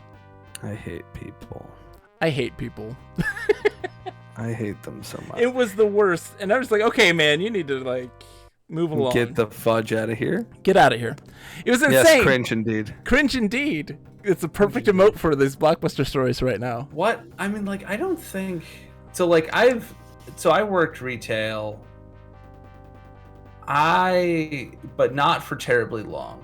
Yeah. I always tried to get out of retail the second I landed in it. No, I'd be in it, and I'm like, Blockbuster was a joy. I mean, all of these things, I'm telling you the cringe stories, but Blockbuster was like the greatest thing ever. It was so much fun. It was so much fun. I did produce. Yeah, you did produce. You were a produce Produce manager. is less fun. It's not as fun as Blockbuster in movies. What's No. wild is that I came into working at Blockbuster knowing very little about movies, and then coming out of it being like the movie guy, like knowing so much about so many movies. Audio Eric was a cater waiter. Oh no, I'm sorry, Audio Eric. They get a lot of crap too. I know this. That's never fun. Never fun. There's a whole sitcom about it. I just the real trouble with produce is that you have to get there super early, and I'm not a morning person. The real thing about produce is that you got some. You got to skills grab a lot of melons. You got a skill out of it. You're able to carve watermelons. Yeah, I'm able to carve many a vegetable very efficiently. Yeah, or fruit. But see, Nick, I got 5 free rentals a week, and I can still tell you my employee ID number. Can you remember your employee ID numbers? Lord, no. Oh, man. Audio Eric says the stories about that place. So many flies in the kitchen, and the women that ran the place would spray Raid in the Jergen like it was air freshener. Oh, my gosh. Oh, that's gross. My first job Yeah. was as a staff cook at a summer camp. Oh, that's right. The Boy Scout camp, right? Mm-hmm. I was 18. Yes. I had 0 professional cooking experience. Like, I could cook. I can cook for a family. You can. You cook 4. great. You actually cook very well. But all of a sudden I was cooking for like 65 people 3 meals a day. I was 18. Yeah. It was rough. That kitchen had no ventilation whatsoever. Yeah. And the griddle would off-heat onto my balls. Jackie's Like, picturing just being honest. Christopher Maloney in Wet Hot American Summer. Were you ever seen Wet Hot American Summer? I haven't. Oh my gosh, Nick. What is wrong with you? You need to watch A Wet lot Hot of American things. Summer. That's But a classic. like, I would Paul be Rudd, like baby. walking Paul Rudd. around in a Paul swamp. Rudd. Paul Rudd. Jackie. Paul Rudd. Paul Rudd. Paul Rudd. Paul Rudd. Paul Rudd. Paul Rudd. No, really. Paul Rudd. Rude. No, Paul Rudd. Paul Durr. Let's take a second. Paul Rudd. Paul Rudd. Paul Rudd. Paul Rudd. Paul Rudd. Paul Rudd. Paul Rudd. Paul Rudd. Paul Rudd. Paul Rudd. Paul Rudd. Paul Rudd. Jason Statham. Paul Rudd. Bobby Newport. Paul Rudd. Frank Sinatra. Paul Rudd. Paul Rudd. Paul Rudd. Paul Rudd. Senor Paul Rudd. Paul. Yodelay, Paul Rudd. ¿Dónde está Paul Rudd?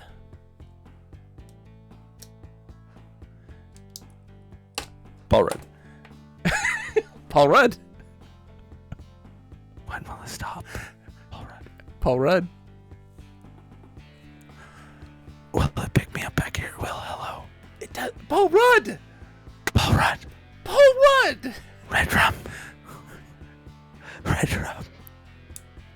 Red rum. Cyril Kate says, it has. I blame me coming in with my I always do chatting on Friday. Cyril Arcade, this is Paul Rudd.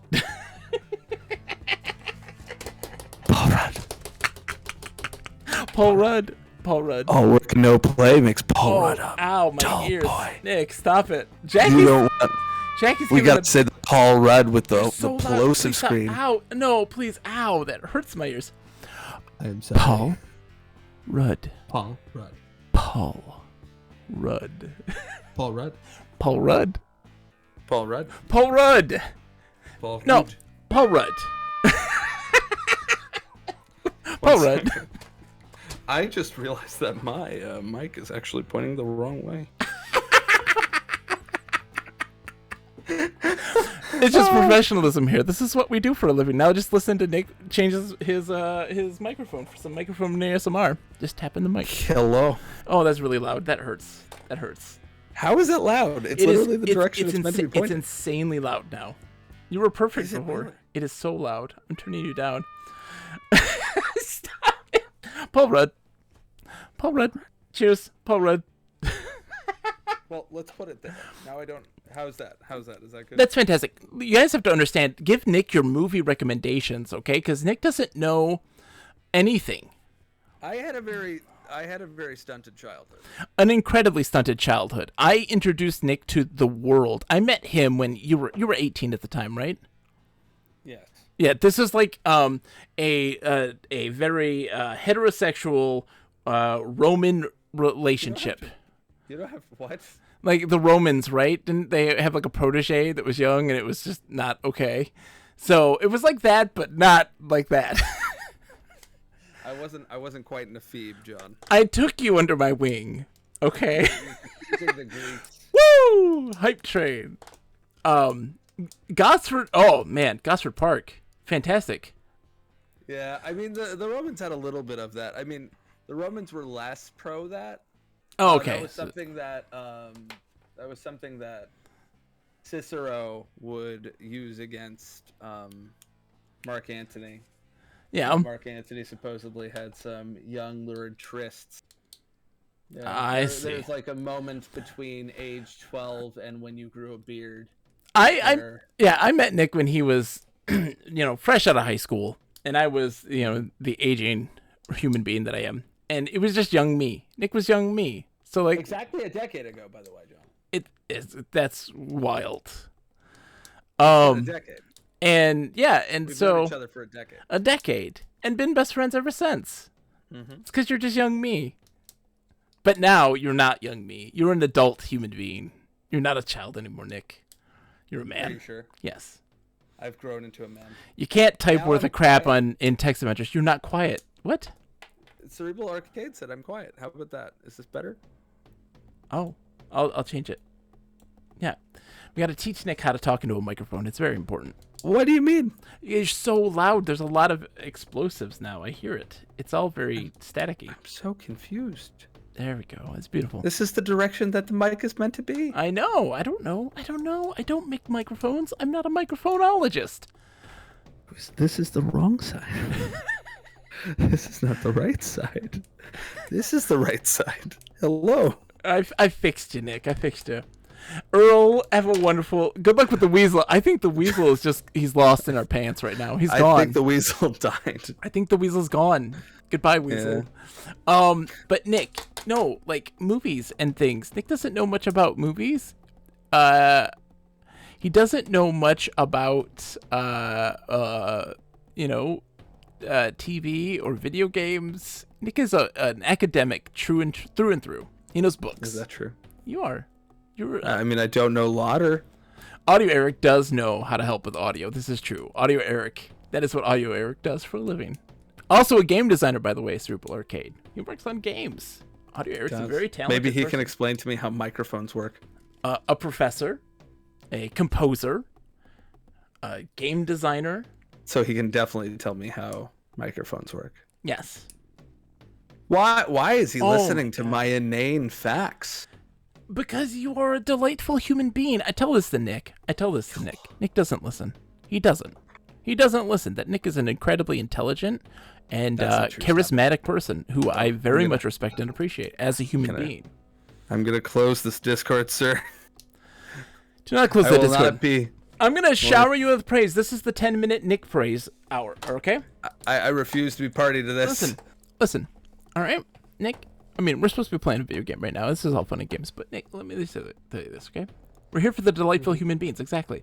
Nick, one, you are brilliant.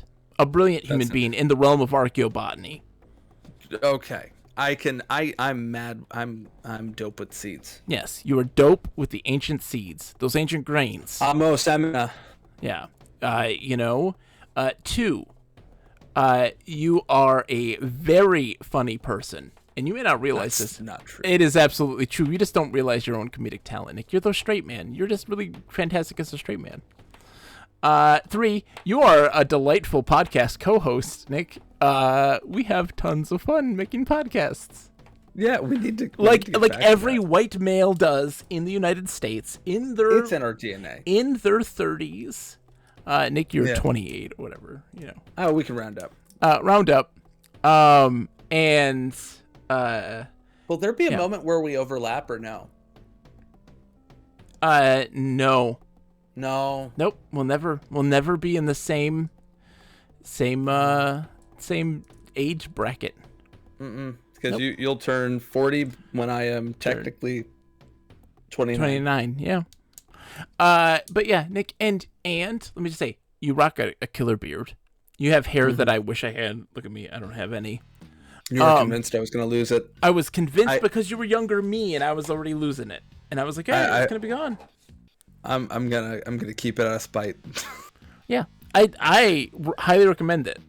Nick, hold on to it for dear life. One thing I must ask of you though, and this is incredibly important: if somehow, God forbid, you die before me, yes, I need you to will me your hair that it has to be turned into a wig so I can wear it.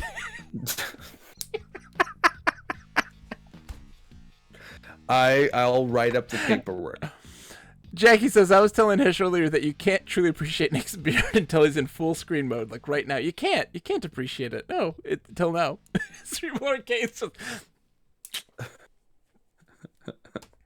I think this is quite sweet. Yes. I will give you both. Would you like head and? How much of the hair do you want? I don't want the carpets to match the drapes. So I would just like the drapes, please. You would just like the drapes. Okay. I was with you right up until the end there. It is a noble maid. No rug is what I'm No, doing? I do not need that. I got that to spare. It's fine. One of the strangest things about growing old and losing your hair is that you don't lose it. It just redistributes into other strange places. Well, you know how to like. So I'm still like developing body hair as a growing man. As a growing man, as a growing man, a growing lad. You hit puberty just last year. I mean, I understand. Yeah, I know what you're talking about. Absolutely, yeah. It's so funny to hear like teenage boys act tough, but have like still that. Hey man. What are you doing talking to me like that, man? Like, okay, cool. Oh, yeah, absolutely. Cool, kid. Yeah, absolutely. Yeah, you're very threatening. Completely. I'm scared. Yes. Terrified. But yeah, no, it's still coming in patches, man. Like I still like half of my back has come in, but then there's just like one lobe of my right shoulder that has hair, and then nothing else underneath that. Mine is it just growing drooled. that way. It just drooled down my back. It's gross. It's grotesque. Cerebral Arcade says it's hilarious when they hit on you with that voice, like, "Oh, honey, no, honey, oh, honey, no." Yeah, it's very funny how seriously they take themselves. Yeah, and it's just like you haven't earned it, and like the moment you've earned the right to think of yourself seriously is the moment when you realize you're not a serious person. Exactly. That is when you deserve to think of yourself as a serious person is when you realize, oh, actually, no, I'm a fuck up. Any person, this is across the board. Any person lacks any humor. Like, what is wrong with you? I don't know. I know many a person that take themselves and their interests so seriously that it's just like, what happened? What happened in your life when like humor doesn't exist? Cerebral Arcade says, yes, I took myself so seriously until I gained real confidence. Yes. I know a person who's like, I don't listen to music. And I'm like, it was that way in high school. Like any music? And they're like, no, I don't listen to any music. I haven't listened to a song since I was like a kid. And I'm like, that sucks. are you okay? Is everything all right? Are you okay? Like, come on, man. But then you get the other people who take things like Pokemon seriously. And I'm like, please stop. Please stop. What are you doing? Stop it. Define seriously. Okay. You want to define seriously? Love Pokemon. No. Love something and take something so seriously. It's two different things. All right. For instance, are you ready? Animations. That's great. Any person who even could remotely consider Gen 1 Pokemon to be even remotely good is lying to themselves.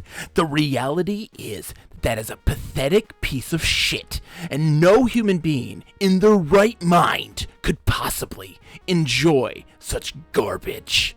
The design in that is unforgivable. The moveset and mechanics are broken and incomprehensible, and the story lacks any coherence ever possible. Why did they not have special defense? Why is that lumped into defense? Doesn't make any sense. This is triggering. Cerebral Arcade, isn't it? We're talking about Battlefield 2042? No, Pokemon. Cerebral Arcade, you know this. You've been in the world of games. Why? Why like do this? Why? And they're like, can't take critique. That's not critique. I've learned I really love evolutionary biology. Yeah. Yeah, it's really fun. It's really cool. Yeah. Is it Pokemon? No, wrong type of evolution. Wrong type of evolution. My Eevee turned into a Raichu. Wait, wrong one.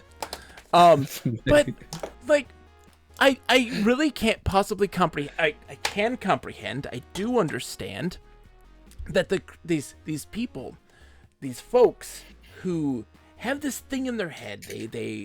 I've talked about this a million times. The pedestal. We always put these things on a pedestal, and it's the shining example, the beacon within which we compare all things to. And if something doesn't look identical to it, we attempt to.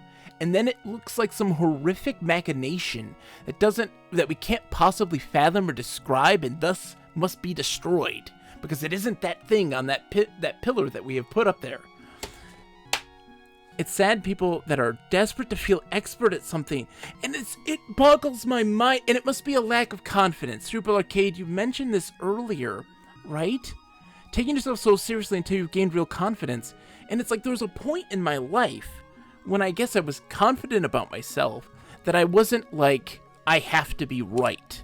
I have to constantly impose my opinion and my perspective as objective truth. No, there's a certain point when I get confidence where I was like, life is just a whole lot of perspectives, and our best bet is to just try to gather as much perspective as we can and learn as much as we can about everything, because we're all going to die. And I'm like, yeah. Where is this going? Nick, people came here for fun. Fun? We don't have fun. We don't have fun. Fun. I'm going to juggle my Joy-Cons. Looking forward to the weekend. Everybody's looking for existential dread. Da-da-da-da-da-dun-dun-dun. I'm dropping my Joy-Cons all over the place. Oh, jeez, I did drop that one. You okay, Joy-Con? I'm fine. It's not your fault.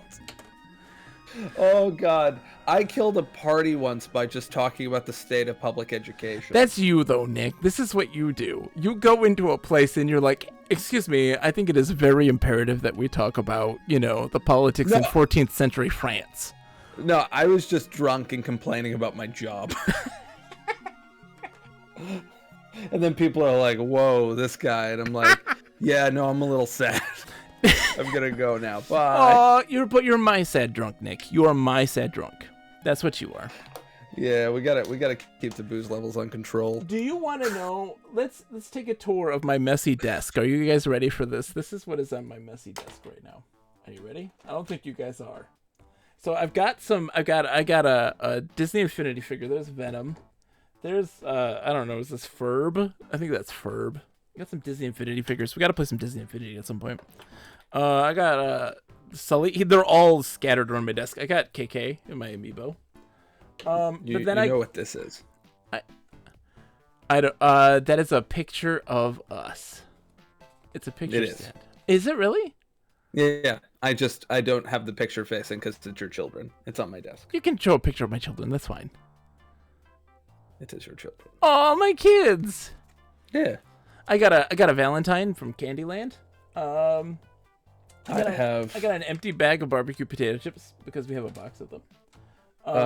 This isn't actually mine, but it's the Cambridge companion to the Aegean Bronze Age. Audio Eric's got that KK as well. Bam. I got some bacitracin, some medicated ointment. I have one of the 40 expo markers that I accidentally stole from work. I have a copy of Curious George Boo Fest and Spooky Fun. I don't know what the stream has become. Archaeological Theory, an introduction by Matthew Johnson. Automatic pencil sharpener. What else you got, Nick? What you got? What else you got? Is that it? A cork? How about a Virtual Boy? You got a Virtual Boy? I don't have a Virtual Boy, but I have a stapler. Cerebral Arcade says, you're the person I hate at work. You're the reason I have to bring my own expo markers in obnoxious colors.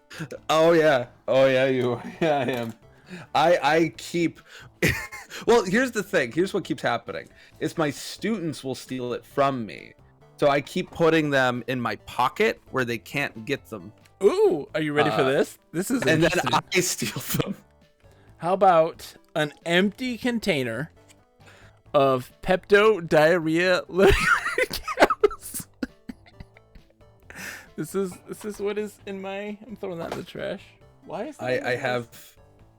I have in the back corner a poster that says "No, thank you. I'm just drinking milk tonight," and it's a cat with a milk saucer as another cat offers him a beer. WD-40, always important. I have a book stand. I have a fruit diffuser. There's a dinosaur back there. Where? Oh yeah, nice. What kind of dinosaur is it?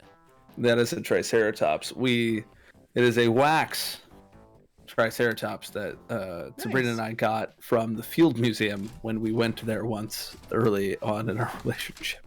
Oh, nice. I don't recall why we went.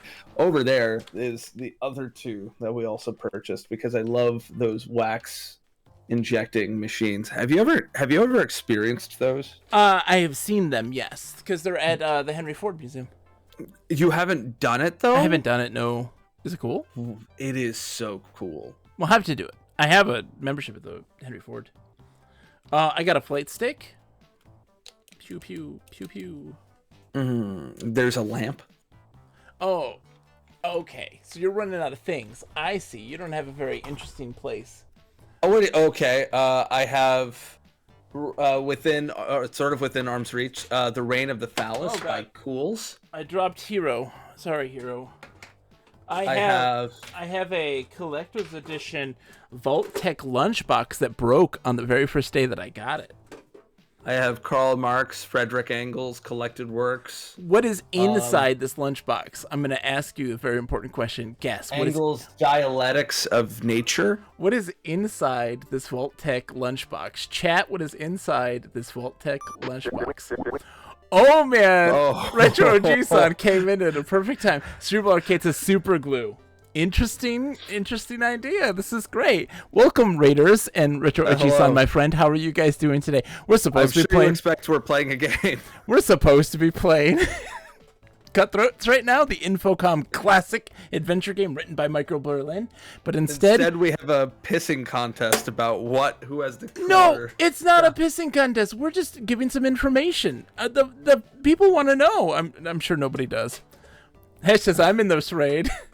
Okay, Nick, you didn't guess what's in this lunchbox.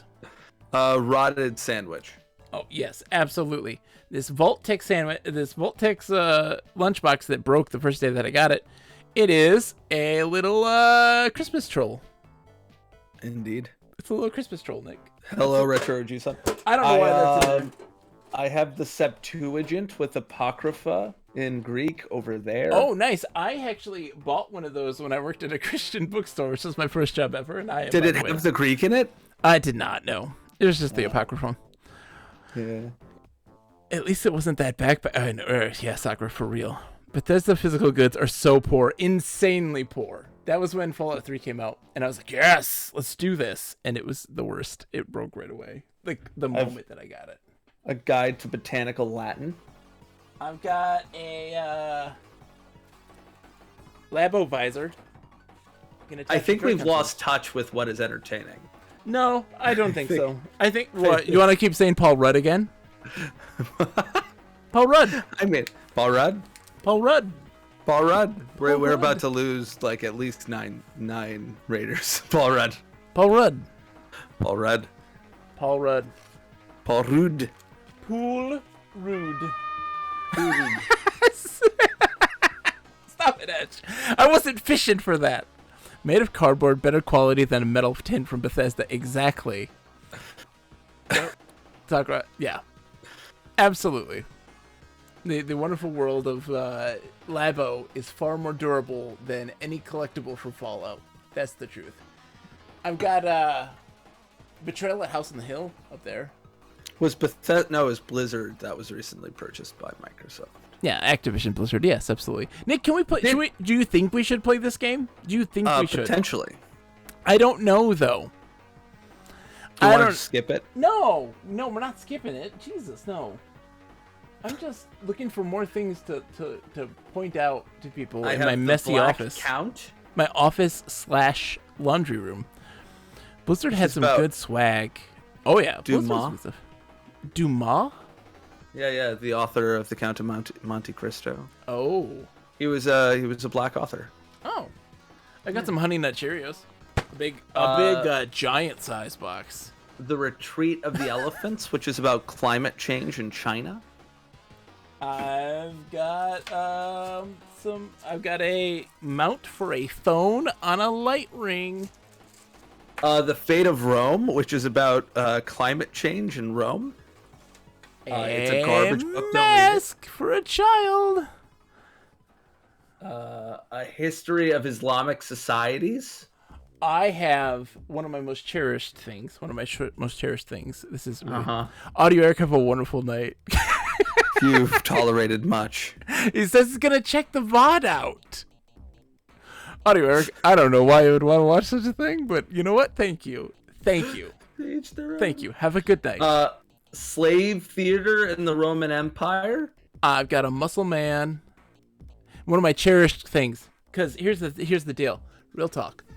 I was 3 or 4 years old, living in Sandusky, Ohio at the time. We were at a garage sale, and it was this Japanese family was having a garage sale, and they had this giant plastic bowl filled with Muscle Men, Ultimate Muscle, these figurines. And it was $5 to get the whole bowl, or $1 per scoop. My parents got 2 scoops. I wanted the whole bowl. 2 big scoops too. They were giant. And so like these guys are actually worth some money. My mom was an avid garage sailor and never bought garbage. She bought literal garbage. And thinking that, it might be worth something someday. And the one things that I ever wanted as a kid and she refused to get were things that were actually worth money now.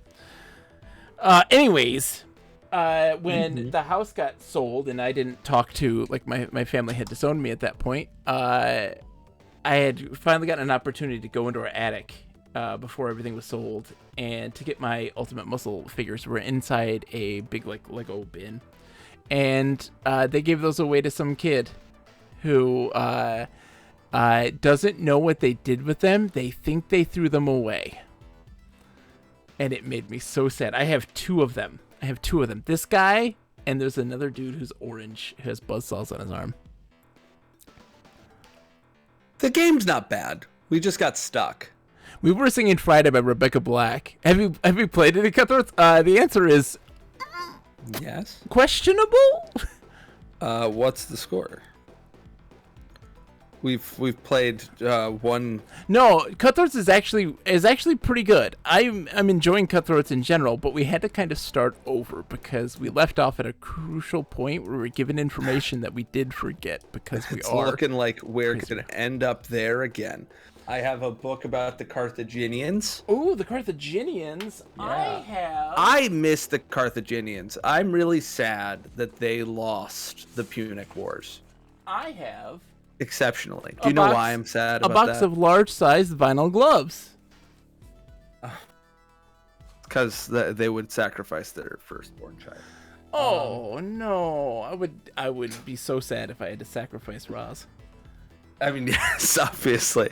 But think about how much more flavorful Mediterranean history would be if that was common. What is also super funny is that at first people are like, oh no, this is actually us like taking what the Romans said too seriously because of, you know, some legitimate like biases that involve white supremacy and those things. But it turned out just to be true. Like we have archaeological evidence. Thank you, Retro G-san, and thank you, Jackie, for the bits. You're far too kind. I have a Samba de Amigo Maraca for the game Samba de Amigo. She's saying, let's play this game before we bleed any more people. Goodbye, folks. I want everyone to bleed. All of you, bleed. Jackie wants you to talk nerdy to her. Talk nerdy. Talk nerdy to Jackie.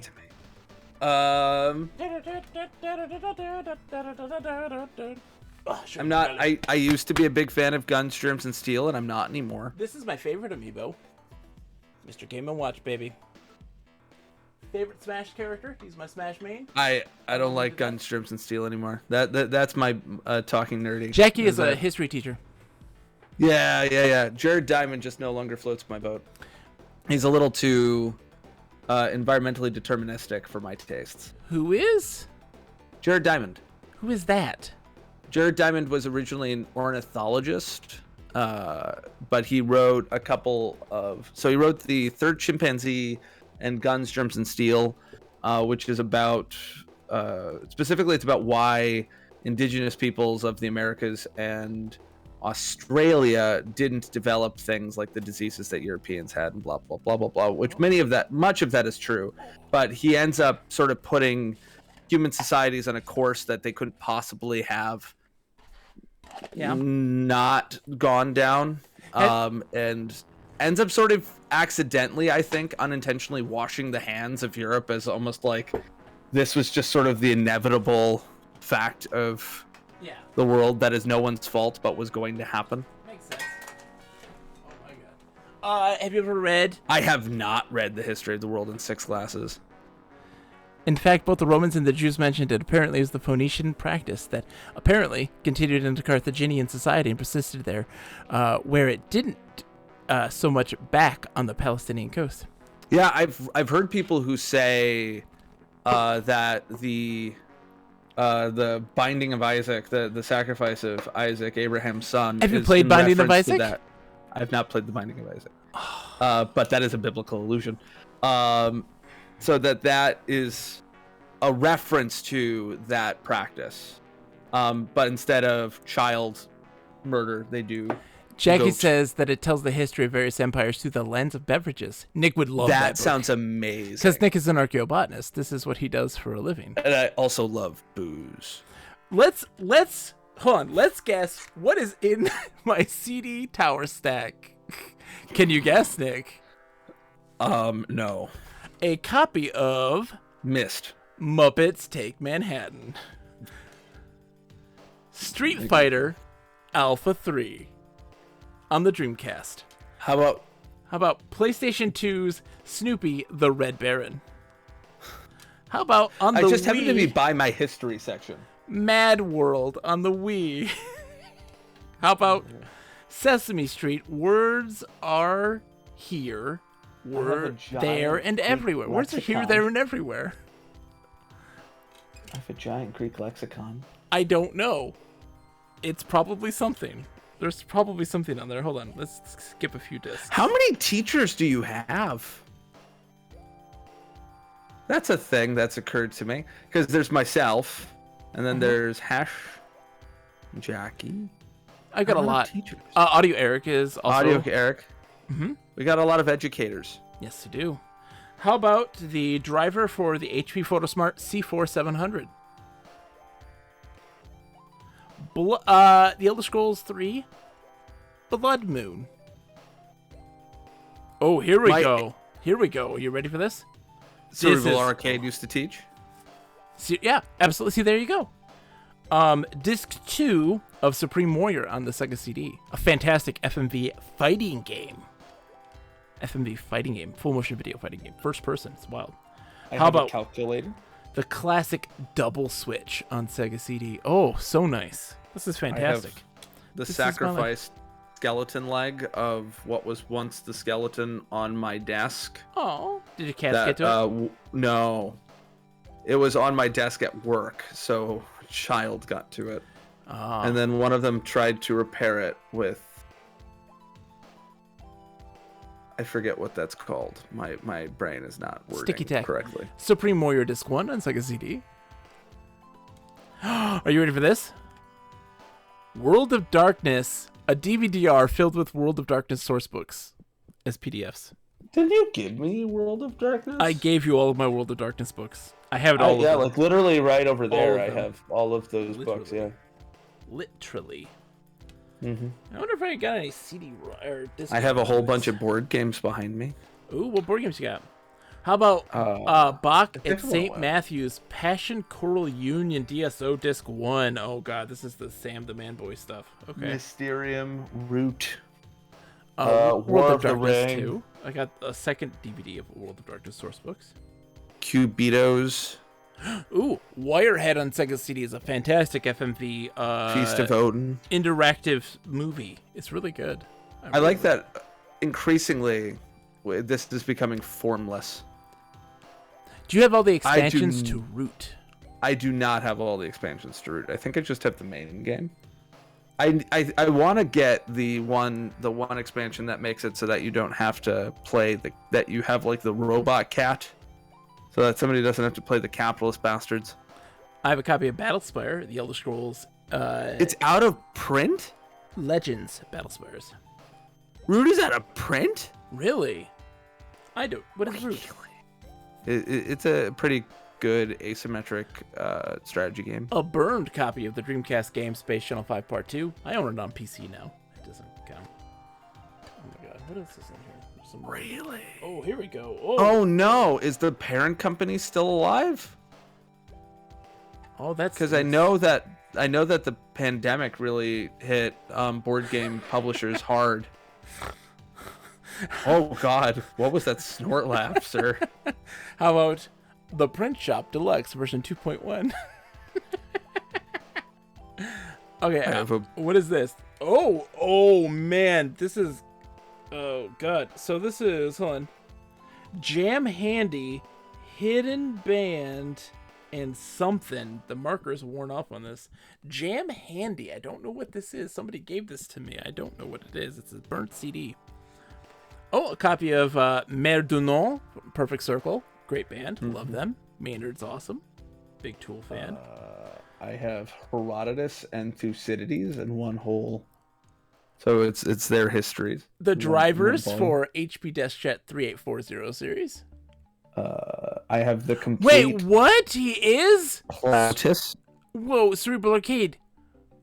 Wait, are we talking Tool, Maynard, James Keenan? Oh, don't tell me that.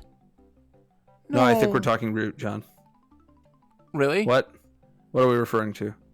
Hold on. Oh. So no. Cerebral Arcade, I think, is referring to him. Don't hurt me like this. Okay, well then there's that. Goodbye. That sucks.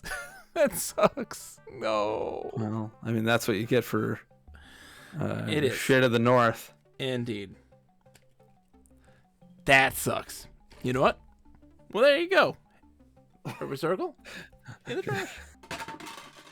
There it goes. Goodbye. Nice knowing you. All right, let's put this back in. That's the end of that tower. What's in the next CD tower, Nick? What do you think is going to be in the next one? I think at least one more thing made by a pedophile. I hope not. Please. Oh no! Oh, that is the worst. That is the worst. What is it? What, did you like find the Nuremberg speeches or something? No, she's just talking about what he was doing. That's not okay. Are you ready? Oh, that. Okay. I thought you found something, and I'm like... Stack number 2. Yeah, I love... Oh, man, all of it. You're Cerebral Arcade in the same boat here. Pussifer, Tool, Perfect Circle, all big bands that I listen to. But I have many others, so like, oh well. You know, I've got many others of the same vein. Alice in Wonderland. Led Zeppelin have an issue where Jimmy Page like kidnapped a 13-year-old girl? Oh my god. Didn't that happen? Disc 1 of the audio drama of Lord of the Rings. What else have I got in here? I got a bunch of things. Random disc. Oh, the drivers for AS Rock. Oh, it's a DVD driver. It's a DVD driver for a DVD drive. That did happen, Nick. Simon Asher would be very happy right now. Here's Tron 2.0. I don't know where I'm going with that thought. Just that's a thing that happened. The Aorus graphic driver and utility. Oh. Yeah. We're going, Nick, this is what has devolved to the stream. I'm sorry. I'm sorry to have done this to you. Did you do it to me? Disc 2 of The Legend of Zelda Majora's Mask soundtrack. Paige bought the old Aleister Crowley estate and did weird pedo sex ritual stuff. Oh, why is it? Why is it? Occult people. Let me just tell you. Some people. I have a book called The Opening Kickoff, which is about the history of college football. Rumblefish. Fun Part fact, 2. they used to do more kicking. PS2. Rumblefish PS2. I don't know what this is. Kicking Rumblefish used to be a PS2. bigger part of the game. Kicking? In what? In football. Yes. It used to make sense. It wasn't until the invention of the forward pass. Okay. Do you know why the forward pass was invented, John? Jackson Brown's greatest hits. This was a gift to me from Bob from Blockbuster. He was an old Navy vet. He was an old Navy vet, and his skin was like falling apart. He was just covered in open sores. The guy was a mess. I loved him to death, but he was literally falling apart at the seams. And he gave me Jackson Brown's greatest hits because I didn't know what Jackson Brown was, and he was very upset about it. Ooh, somebody redeemed a Nick fact, John. Huh? Who could have that been? I have no idea. Another blank CD. That is. So the reason, John, Yes. they invented the forward pass is because people kept dying. Specifically, running backs kept dying. Because basically, the theory of the game was you would make a flying V Yes. with the running back behind it, and then you would run at the other team with the running back being protected, and then when you hit the other people, you would just keep trying to force the body of the running back forward as far as they could go, and often in that process they would be smothered and die. So before that, there were no forward passes allowed. You could only throw laterally or behind. But with the aid of Theodore Roosevelt, there were modifications. Yeah, Teddy Roosevelt. He was very into football. Yeah, because of his ideas of masculinity. He played football. Yeah. So Teddy Roosevelt. Yeah, he gave us the forward pass. Vampire the Masquerade Bloodlines, Disc 1 of 3. Mm-hmm. Continue, please. Oh, I'm done. How about Yu Yu Hakusho Disc 1, Episodes 1 through 28? This is a gift from me from Sam the Man Boy when I did work at Blockbuster. Look at this. I still kept everything. I'm a hoarder. Oh, God. Oh, boy. Yu Yu Hakusho Episodes 29 through 57 from Sam. Sam, I hope you're doing well out there, my friend. He was much older than me, and he was a character. Apparently, the movie knocked up on a burnt disc. All right. Ooh, here you go. Paprika on a burnt disc. We're getting into the burnt disc section. Yeah. You gotta make a blockbuster. I know we got to get a Blockbuster remote. Absolutely.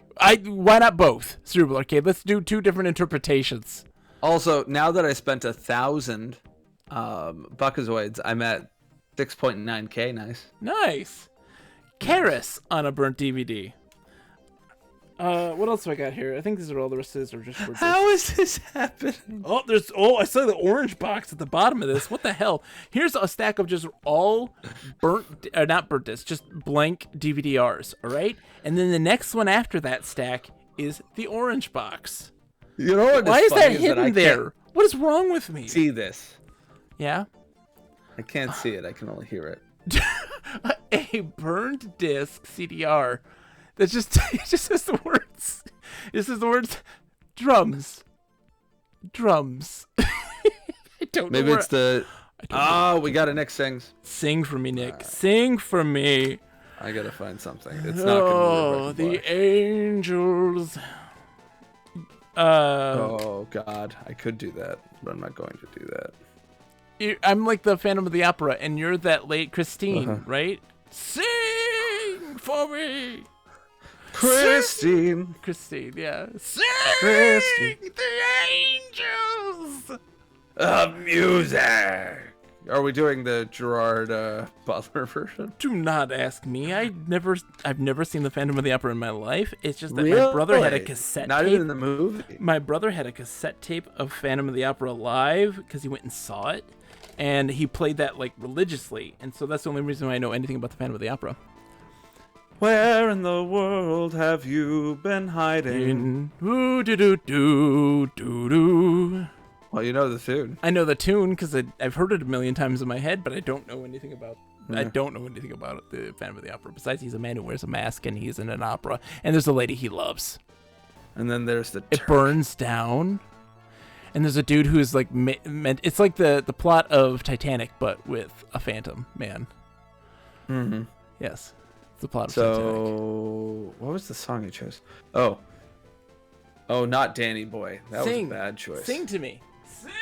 Can I do Danny Boy seated and drunk? Oh, Danny Boy, the pipes, it's the sort of thing that has quite the range on it.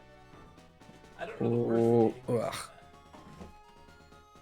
Oh, Danny Boy, the pipes are calling from glen to glen and down the mountainside. The summer's gone and all the flowers are dying. I'm not quite hitting that.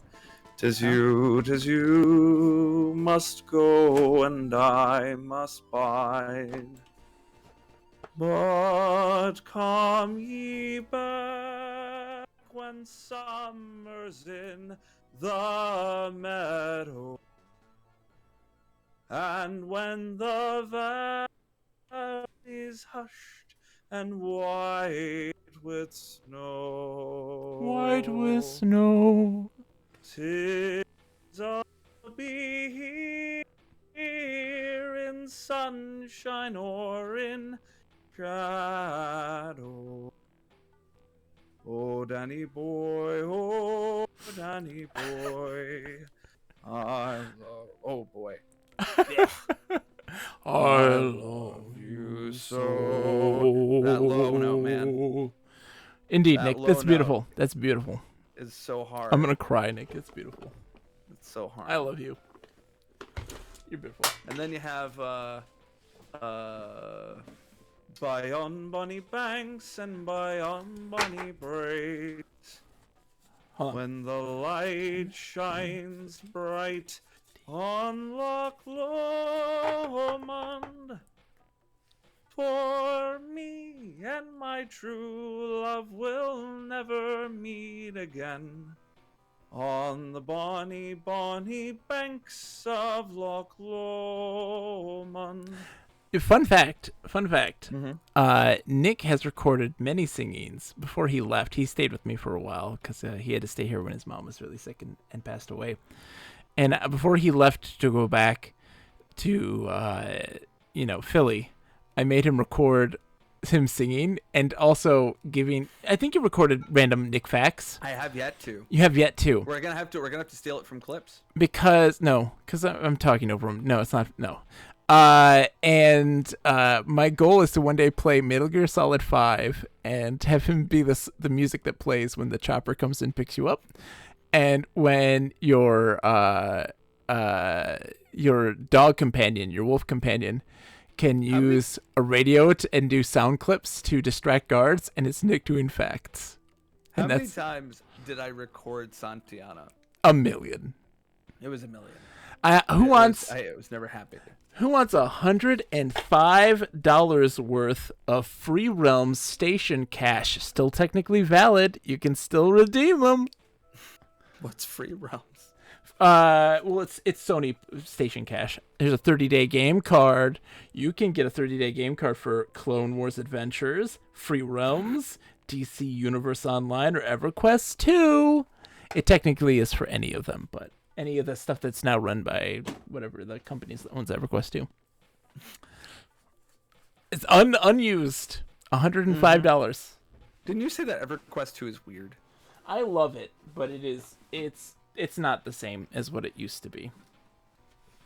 What's in my... All right, good night, Cerebral Arcade. It was an absolute pleasure. I'm glad you enjoyed this madness. This is what I'm doing right now. I'm just taking apart my office. I think we have truly given up on the idea of playing any of this game. Not today. Not today. Who wants a Nintendo Wii wheel for Mario Kart? The best way to play it. It's the best way to play it. Oh, motion controls for life. Let me explain to you something here, Nick. Let me explain. How do you feel about motion controls with a Joy-Con? Oh, it's still awesome. Still awesome. Yeah, we do Mario Kart with the motion controls on the Joy-Con. Listen. All right, you see this? What is this? This is a thumbstick. What is this right here on the top? What is that? What is this? What do you use to control things? What is it? What is that? What is the thing? It's a thumbstick, right? Sure. Yeah, okay. So, I want you to measure the distance it is between the center point, the neutral point, to the right and left extremities. How much distance is that? I mean, I'm only seeing the top, and I haven't touched a Joy-Con in How so much long. distance is it between those? I mean, just a rough estimate here. I don't know, 3 inches? Great. Not even remotely. Not even an inch. All right, maybe an inch. Wait, I'm confused. What are we referring to? If you move the joystick to the right, how far is that distance? Oh, I thought you were talking about from one end of the controller to the other. No. Like if you move the thumbstick to the right, how much distance is that? It's less than an inch. I don't know, half an inch. All right. That's probably Here we are. a lot. What's the distance from this point here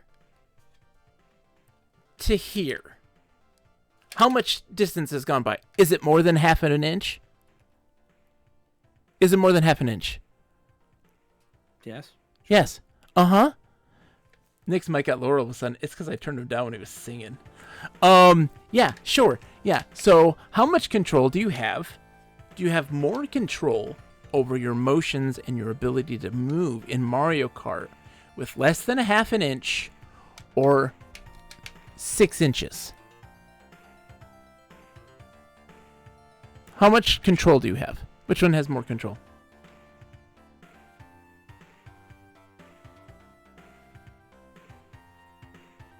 I will give you neither an inch nor 6 inches. I want your 6 inches. It's 6 inches.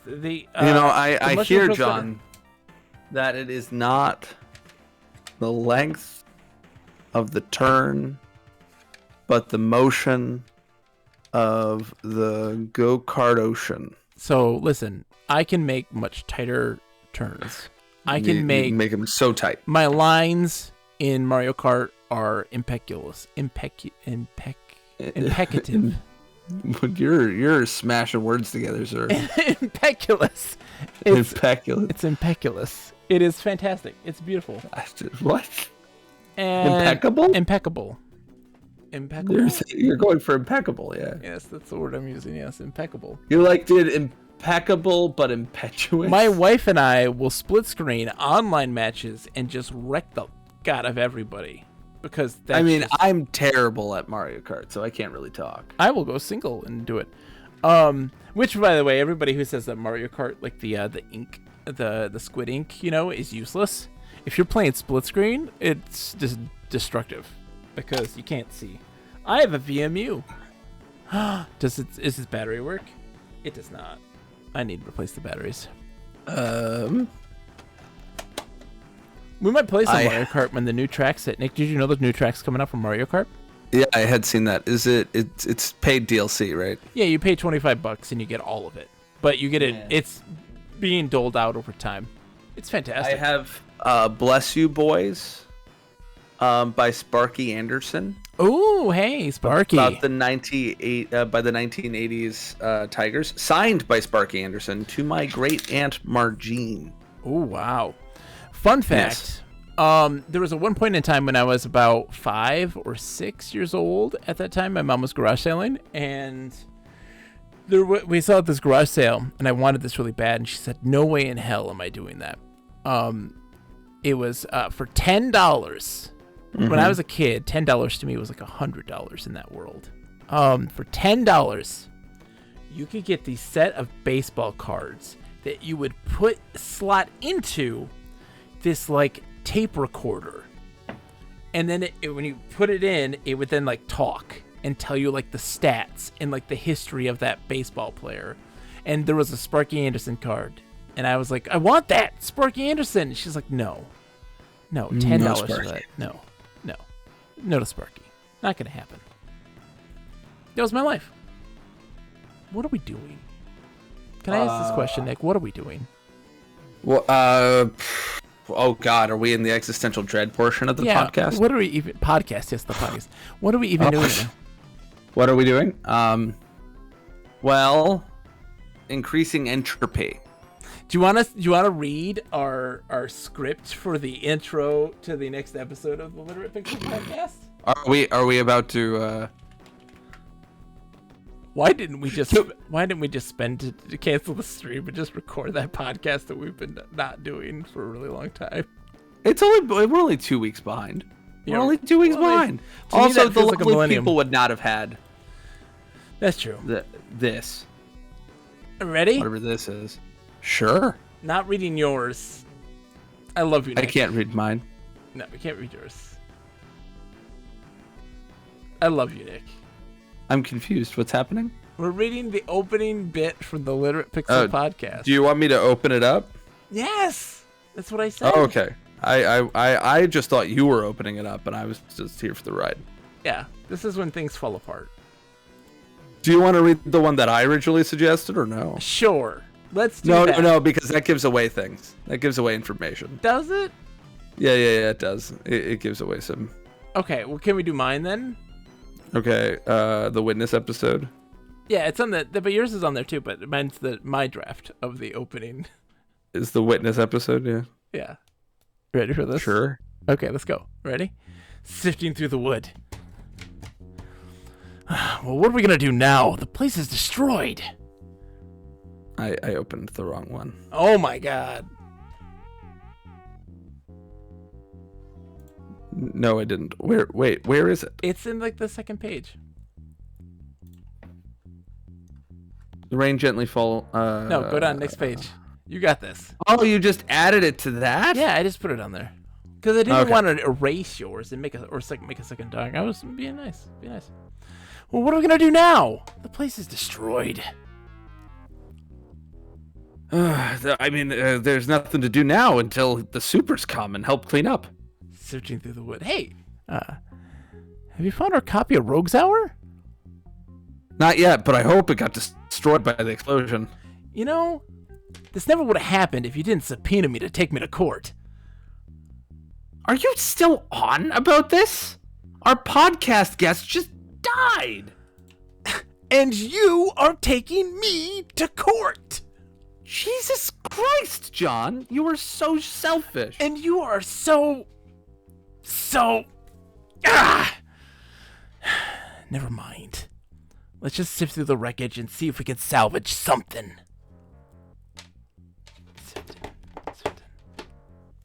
Are you not going to address the elephant in the room? You mean the subpoena? No! The explosion! How the hell does a room with poop jugs result in an explosion? I just assumed it was just a buildup of gas. Maybe Bedroth lit a candle before, blowing up into smithereens. Apparently I'm frozen. Also, ATM machine is like, what is going on? No way. Think about it, John. There are only 2 other people who have been in that bathroom besides us. Who? The supers, John. They go in there regularly to change the jugs. They could easily slip in a bomb. You're being paranoid, okay? Like, why in the world would the supers want to kill us? I don't know, John, but I mean, somebody clearly did, and if you can't think of anyone else, I mean, it's not like we have any other suspects right now. Dude, Elfon and Elphick are our friends, all right? They take care of the apartment. Work hard and don't complain when having to clean up after a cheesesteak night. Yeah, you don't think they resent that in some way? Think about it. The supers are the perfect suspects to... To what? What? To help fix this mess. I'm surprised you guys survived. Ow! Why did you elbow me? He means we're glad that you two are safe. Speak for yourself. So what in the world happened here? There was an accident in the bathroom. Cheesesteak night again? What was that? Oh, well, no, there was an explosion. Is that a head? Yeah, someone was, lost in the explosion. Well, let's get to work cleaning this up. You guys can take a break and get some air. All right. Oh, sorry. Like we always do. You skipped a line. Oh, I did. Sorry. Yeah, let us handle all the work. And then you say, like you always do. Yep. All right. See you guys. If you find my copy of the Rogues Hour, keep it safe. Wait. We can help, guys. Nick, what are you doing? Can't leave them alone, John. No, seriously, guys. Go grab a bite to eat or something. This is gonna take some time. All right. Let's go, Nick. But John.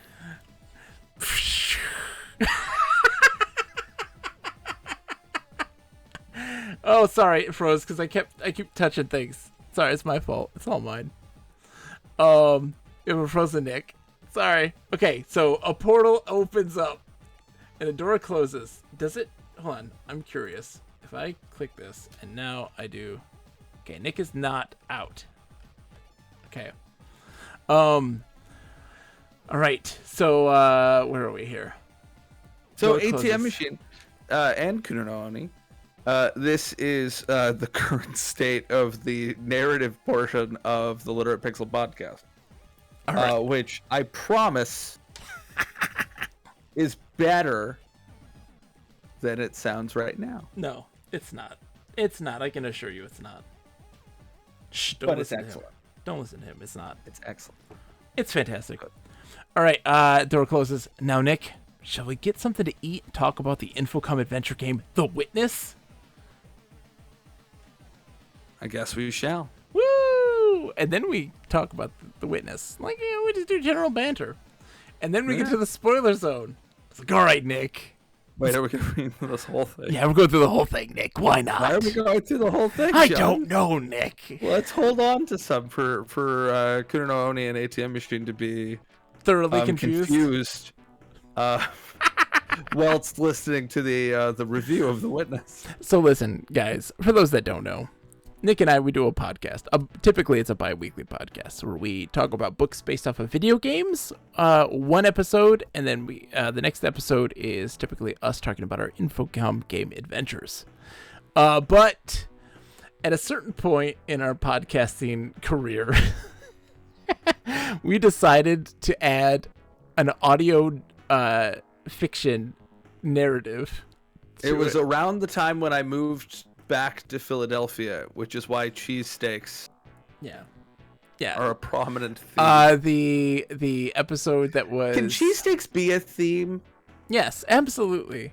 Is that a thing? Just like poop jokes. When we read The Worlds of Power... I made one Howard Hughes joke. Bases Loaded 2. The novelization of the game Bases Loaded 2 on the NES.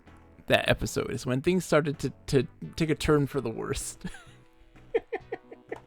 That was their RK Kakon. Yeah, our most recent episode, we had Bedroth from the Very Good Music Podcast. Very Good Music Podcast, who we talk about the Doom. Yeah, Knee Deep in the Dead. Knee Deep in the Dead. Yeah. Apparently the Good rest review, of them... terrible book. Yeah. Oh, God. That's a really bad book. The future of that is that there's a lot of Mormons, and I'm very excited to know how that's the case. Yeah, he is the gentleman whose head we are talking about. Yes. He blows up. He uses our bathroom, our poop jugs, because we don't have a real toilet, because it's a long story. And he explodes. Because everyone has to get dragged through the shitty mire that is this one joke that I will never let die. I made one Howard Hughes joke. One. This is life, Nick. This is life. This is how it goes. This is how it goes. It's a great podcast. I love it. I have to edit it. Oh, we have to. Yeah, he has to edit it. He has to deal with all of my volume inconsistencies. Yes, Nick's endless volume inconsistencies. Yeah, it's not. I don't know if it's inconsistency so much as it is my capacity for being loud. Yes. When you do this, Nick, it's I'm talking in a normal voice. I am now getting louder, and now I'm farther away, and it's not as destructive. And now I'm talking a little quieter. I'm up close now. Hi, Nick. How are you today? You doing pretty good? Yeah. Oh yeah, you like that, don't you? Yes, I do. I don't. No. I'm not an ASMR guy. Not an ASMR guy. No, not an ASMR. Oh my goodness.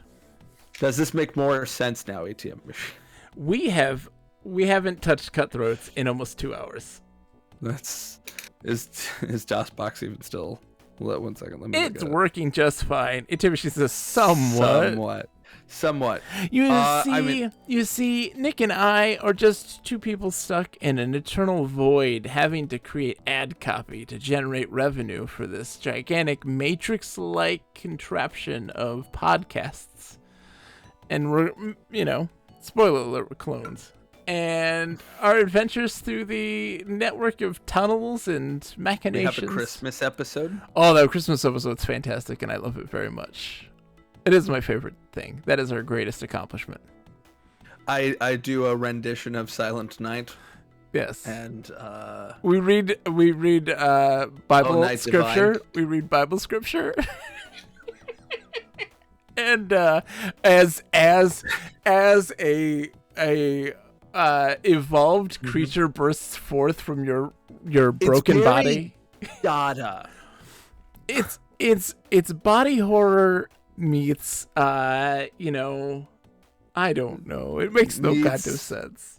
Like 19th century, like I mean, like post World War I Dada. Like it's just it's an intentional choice how wonderfully random the narrative is. It's if the movie The Thing was an absurdist Dada thing. Sakura says there isn't even a game anymore. Nope. I don't even know what game. What are you talking about? Oh, isn't there? I can still see it. I see it. It's live. It's over there. It's in the corner. There it is. There it is. Hi.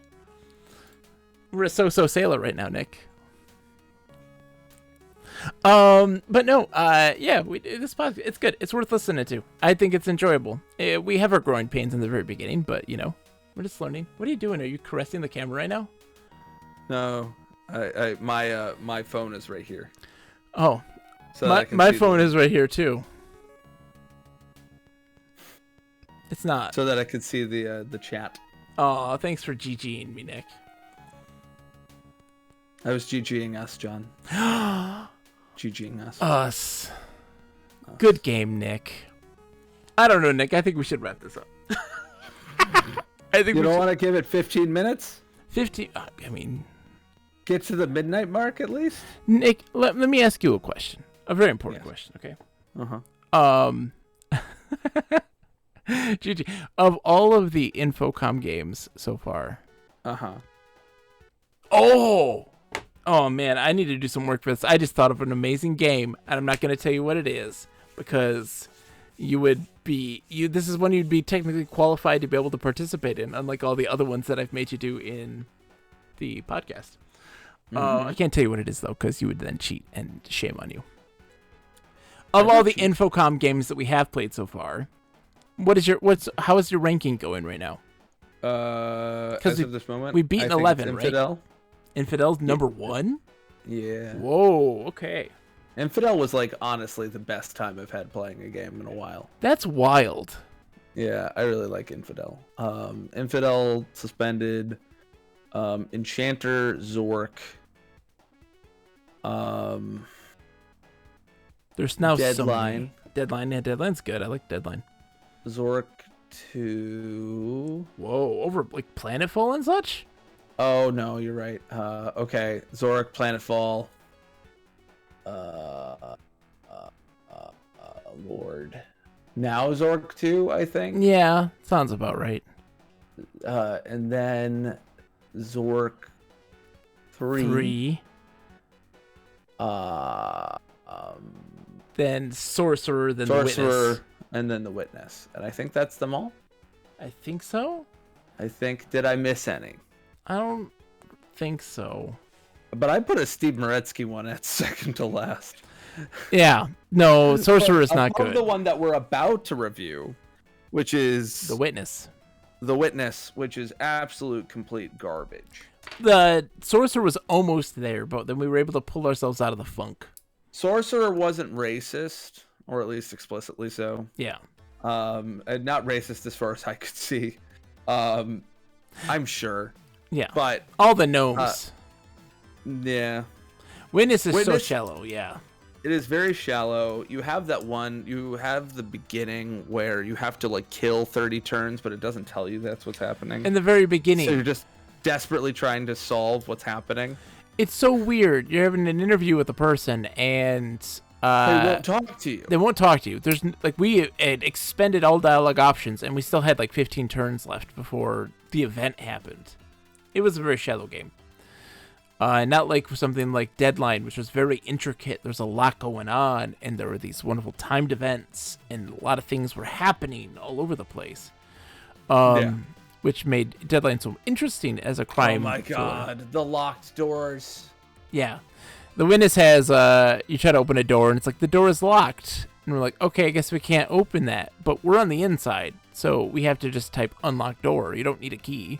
You can just unlock the door. It's like, but we looked for a key for so long. We found the keys, and it still was just like, no. It wouldn't let us unlock the doors. You can't do that. And we're just like, how are we supposed to unlock this door? Oh, you just type unlock door because you're on the inside. You don't need a key. There was literally a time where I joked. Like, I said it as a joke. I'm like, what if we just like... We're inside the building, so what if we just hit unlock door? And then I like did it as a joke, and then it worked. I was like, son of a bitch. Yeah. I was so livid. Well, that's the thing, ATM Machine, that there's instances though where there are some NPC interactions where it's pretty clear cut what you can and can't say to them. Like, you can kind of know what words to use, what topics to use. But then there's lots more instances than not that you don't know. Deadline does a decent enough job of, you know what you can ask them. Yeah, I will say that the strength of Deadline and the fundamental difference between Deadline and The Witness is that in The Witness you don't impact the game, really. Yeah. You just sort of find things and then eventually you make an arrest. Where Deadline, your actions cause changes in the behavior of the characters that you're interacting with. And they do things differently now. Yeah. Yeah. And that then leads to you finding more clues, which then helps you along. And you can see very clearly an impact that you've made upon the world. Yeah. As you're writing this text with, the author, with Mark Blank, the maker of Bubsy 3D. Yes. His most prestigious. So weird. His most prestigious thing. That's what he did for. That's what he's known for. Is Bubsy that's what 3D. he wants to be known for. Certainly, he does not hope that we forget that one. He didn't try to bury that in some desert in the middle of. If you listen to the extended interview with Mark Blank on Internet Archive, he very much was like, "Oh, people still remember Zorik? Yeah, that was just a thing I did." What does he think of Bubsy, though? I don't know. I didn't ask him about Bubsy. That was just a thing I did? Yeah. He talks about Infocom and his like time at Infocom, but no, he's off to do other things. It's not that was something he did. It's not important. It's not important compared to things he's currently doing. Because like I had a cultural awareness of Zorik even before playing it. Like it has had such an impact on culture. It's a really interesting read because he also like talks just about his time in Infocom and the whole process. It's very, very informative and very fascinating. Really smart guy. Very, he did like what he did with it at Infocom and such, but like it was really strange to just be like, hey, I'm just off doing something else now. I got another project. I'm working on this instead, and that's in the past. He didn't think anyone would care. Yeah, didn't think anyone cares. It was weird because they asked him to make he does with Michael Berlin a Zorik game that ties into Zork Grand Inquisitor, the graphical Zork game. And when they had approached him for that, he was very much like, Zork's still a thing. Like, what? Nobody wants us to do that. Nobody cares. Like, it's not a big deal. Like, but he did write another text adventure with Michael Berlin that is a precursor to Zork Grand Inquisitor. Speaking of which, Nick, there might very soon be us playing Return to Zorik. Really? Having to make a stopgap. Why are we going to jump to Return of Zorik? Because somebody had just finally cracked the ability to play Return to Zorik in DOSBox with the Real Magic MPEGs. So the Return to Zorik that I knew about, only just last year was I made privy of a version of Return to Zorik that has like pretty much uncompressed FMV video. And everything is FMV video. All the characters and dialogue is FMV video. What I got was mostly static sprites and voice recordings with some FMV from time to time, heavily compressed. And so there's a version of it called Real Magic, and it uses this, like almost uncompressed MPEG video. But you needed a special like card to do it, like on your computer. And it was a whole ordeal to actually even be able to play that version of that game. And somebody now made it so that in DOSBox it can emulate that stuff. Interesting. Raz, later graphic adventure. Sorry. Hey, Tim, I'm just repeating what you said. No big deal. And so they're able to get that working now. And so you got to do it.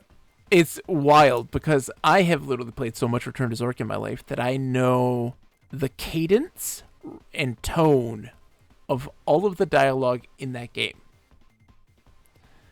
So, like, I can repeat all of the dialogue to you exactly as the way that they say it. But the MPEG version... Kunononi says, I don't remember that. When I played it, there was full FMV. Kunononi, even when, like... Hold on. So, even when, like, for instance...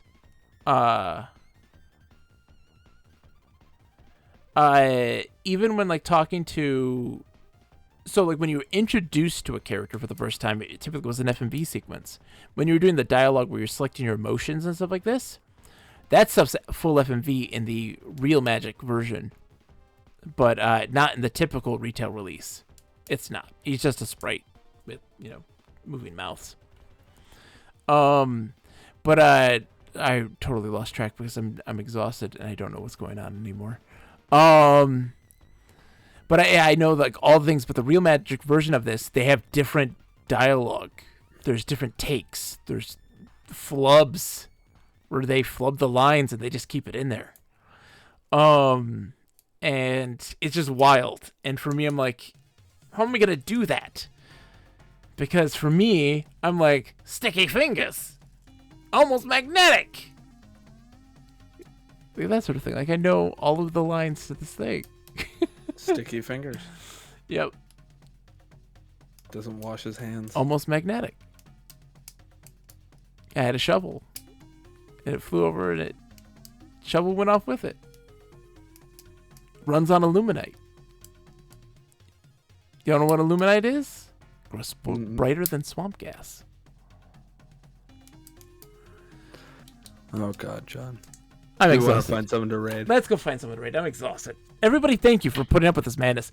We played like 10 minutes of Cutthroats. Yes. We'll play it on interactive. I mean, in all honesty, IF Friday is dead. IF Friday is dead. IS Saturday. IS Saturday. Long live IS Saturday.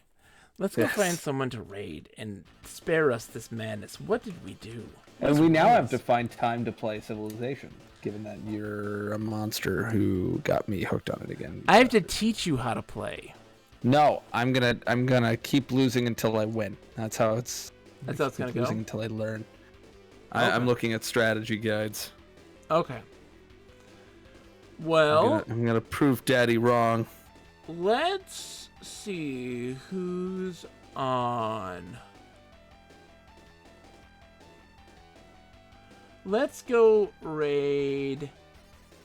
Cylon by the Sea is playing King's Quest 1 for the first time. Let's go raid them. Let's go raid them. Say hi, of course. I'll be back tomorrow night. Nick is, of course, frozen because I pushed too many windows.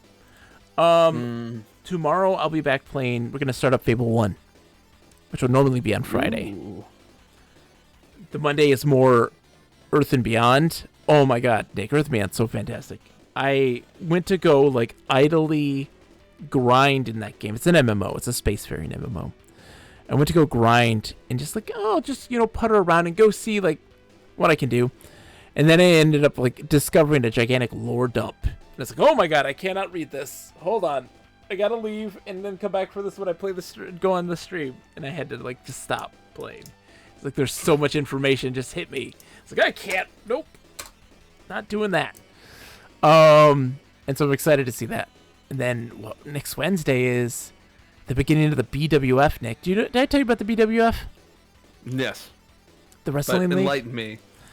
It's the Bogus Wrestling Federation. We'll be starting playing N64 WWF No Mercy and making custom characters to make our own wrestling league, the Bogus Wrestling Federation, with storylines and video, visual novel story elements that pop in, and monthly pay-per-view events where these big events that'll have a bunch of different match cards that'll have story elements interspersed in it that continue the story of these characters. It's a very ambitious project, but I'm only doing it once a month, and it's going to be fantastic. It's really good. I've been planning it in my brain and getting things ready for it, and I hope it works. I hope it works. But other than that, no, we're going to do Fable tomorrow. I'm excited. Fable 2. So I'm excited. Nick. Yes. Let's go raid this person. What's the name again? Cylon? Silent by the Sea. Cylon by the Sea. I am not raiding. Somewhere. Thank you for putting up with this madness. What is wrong with me?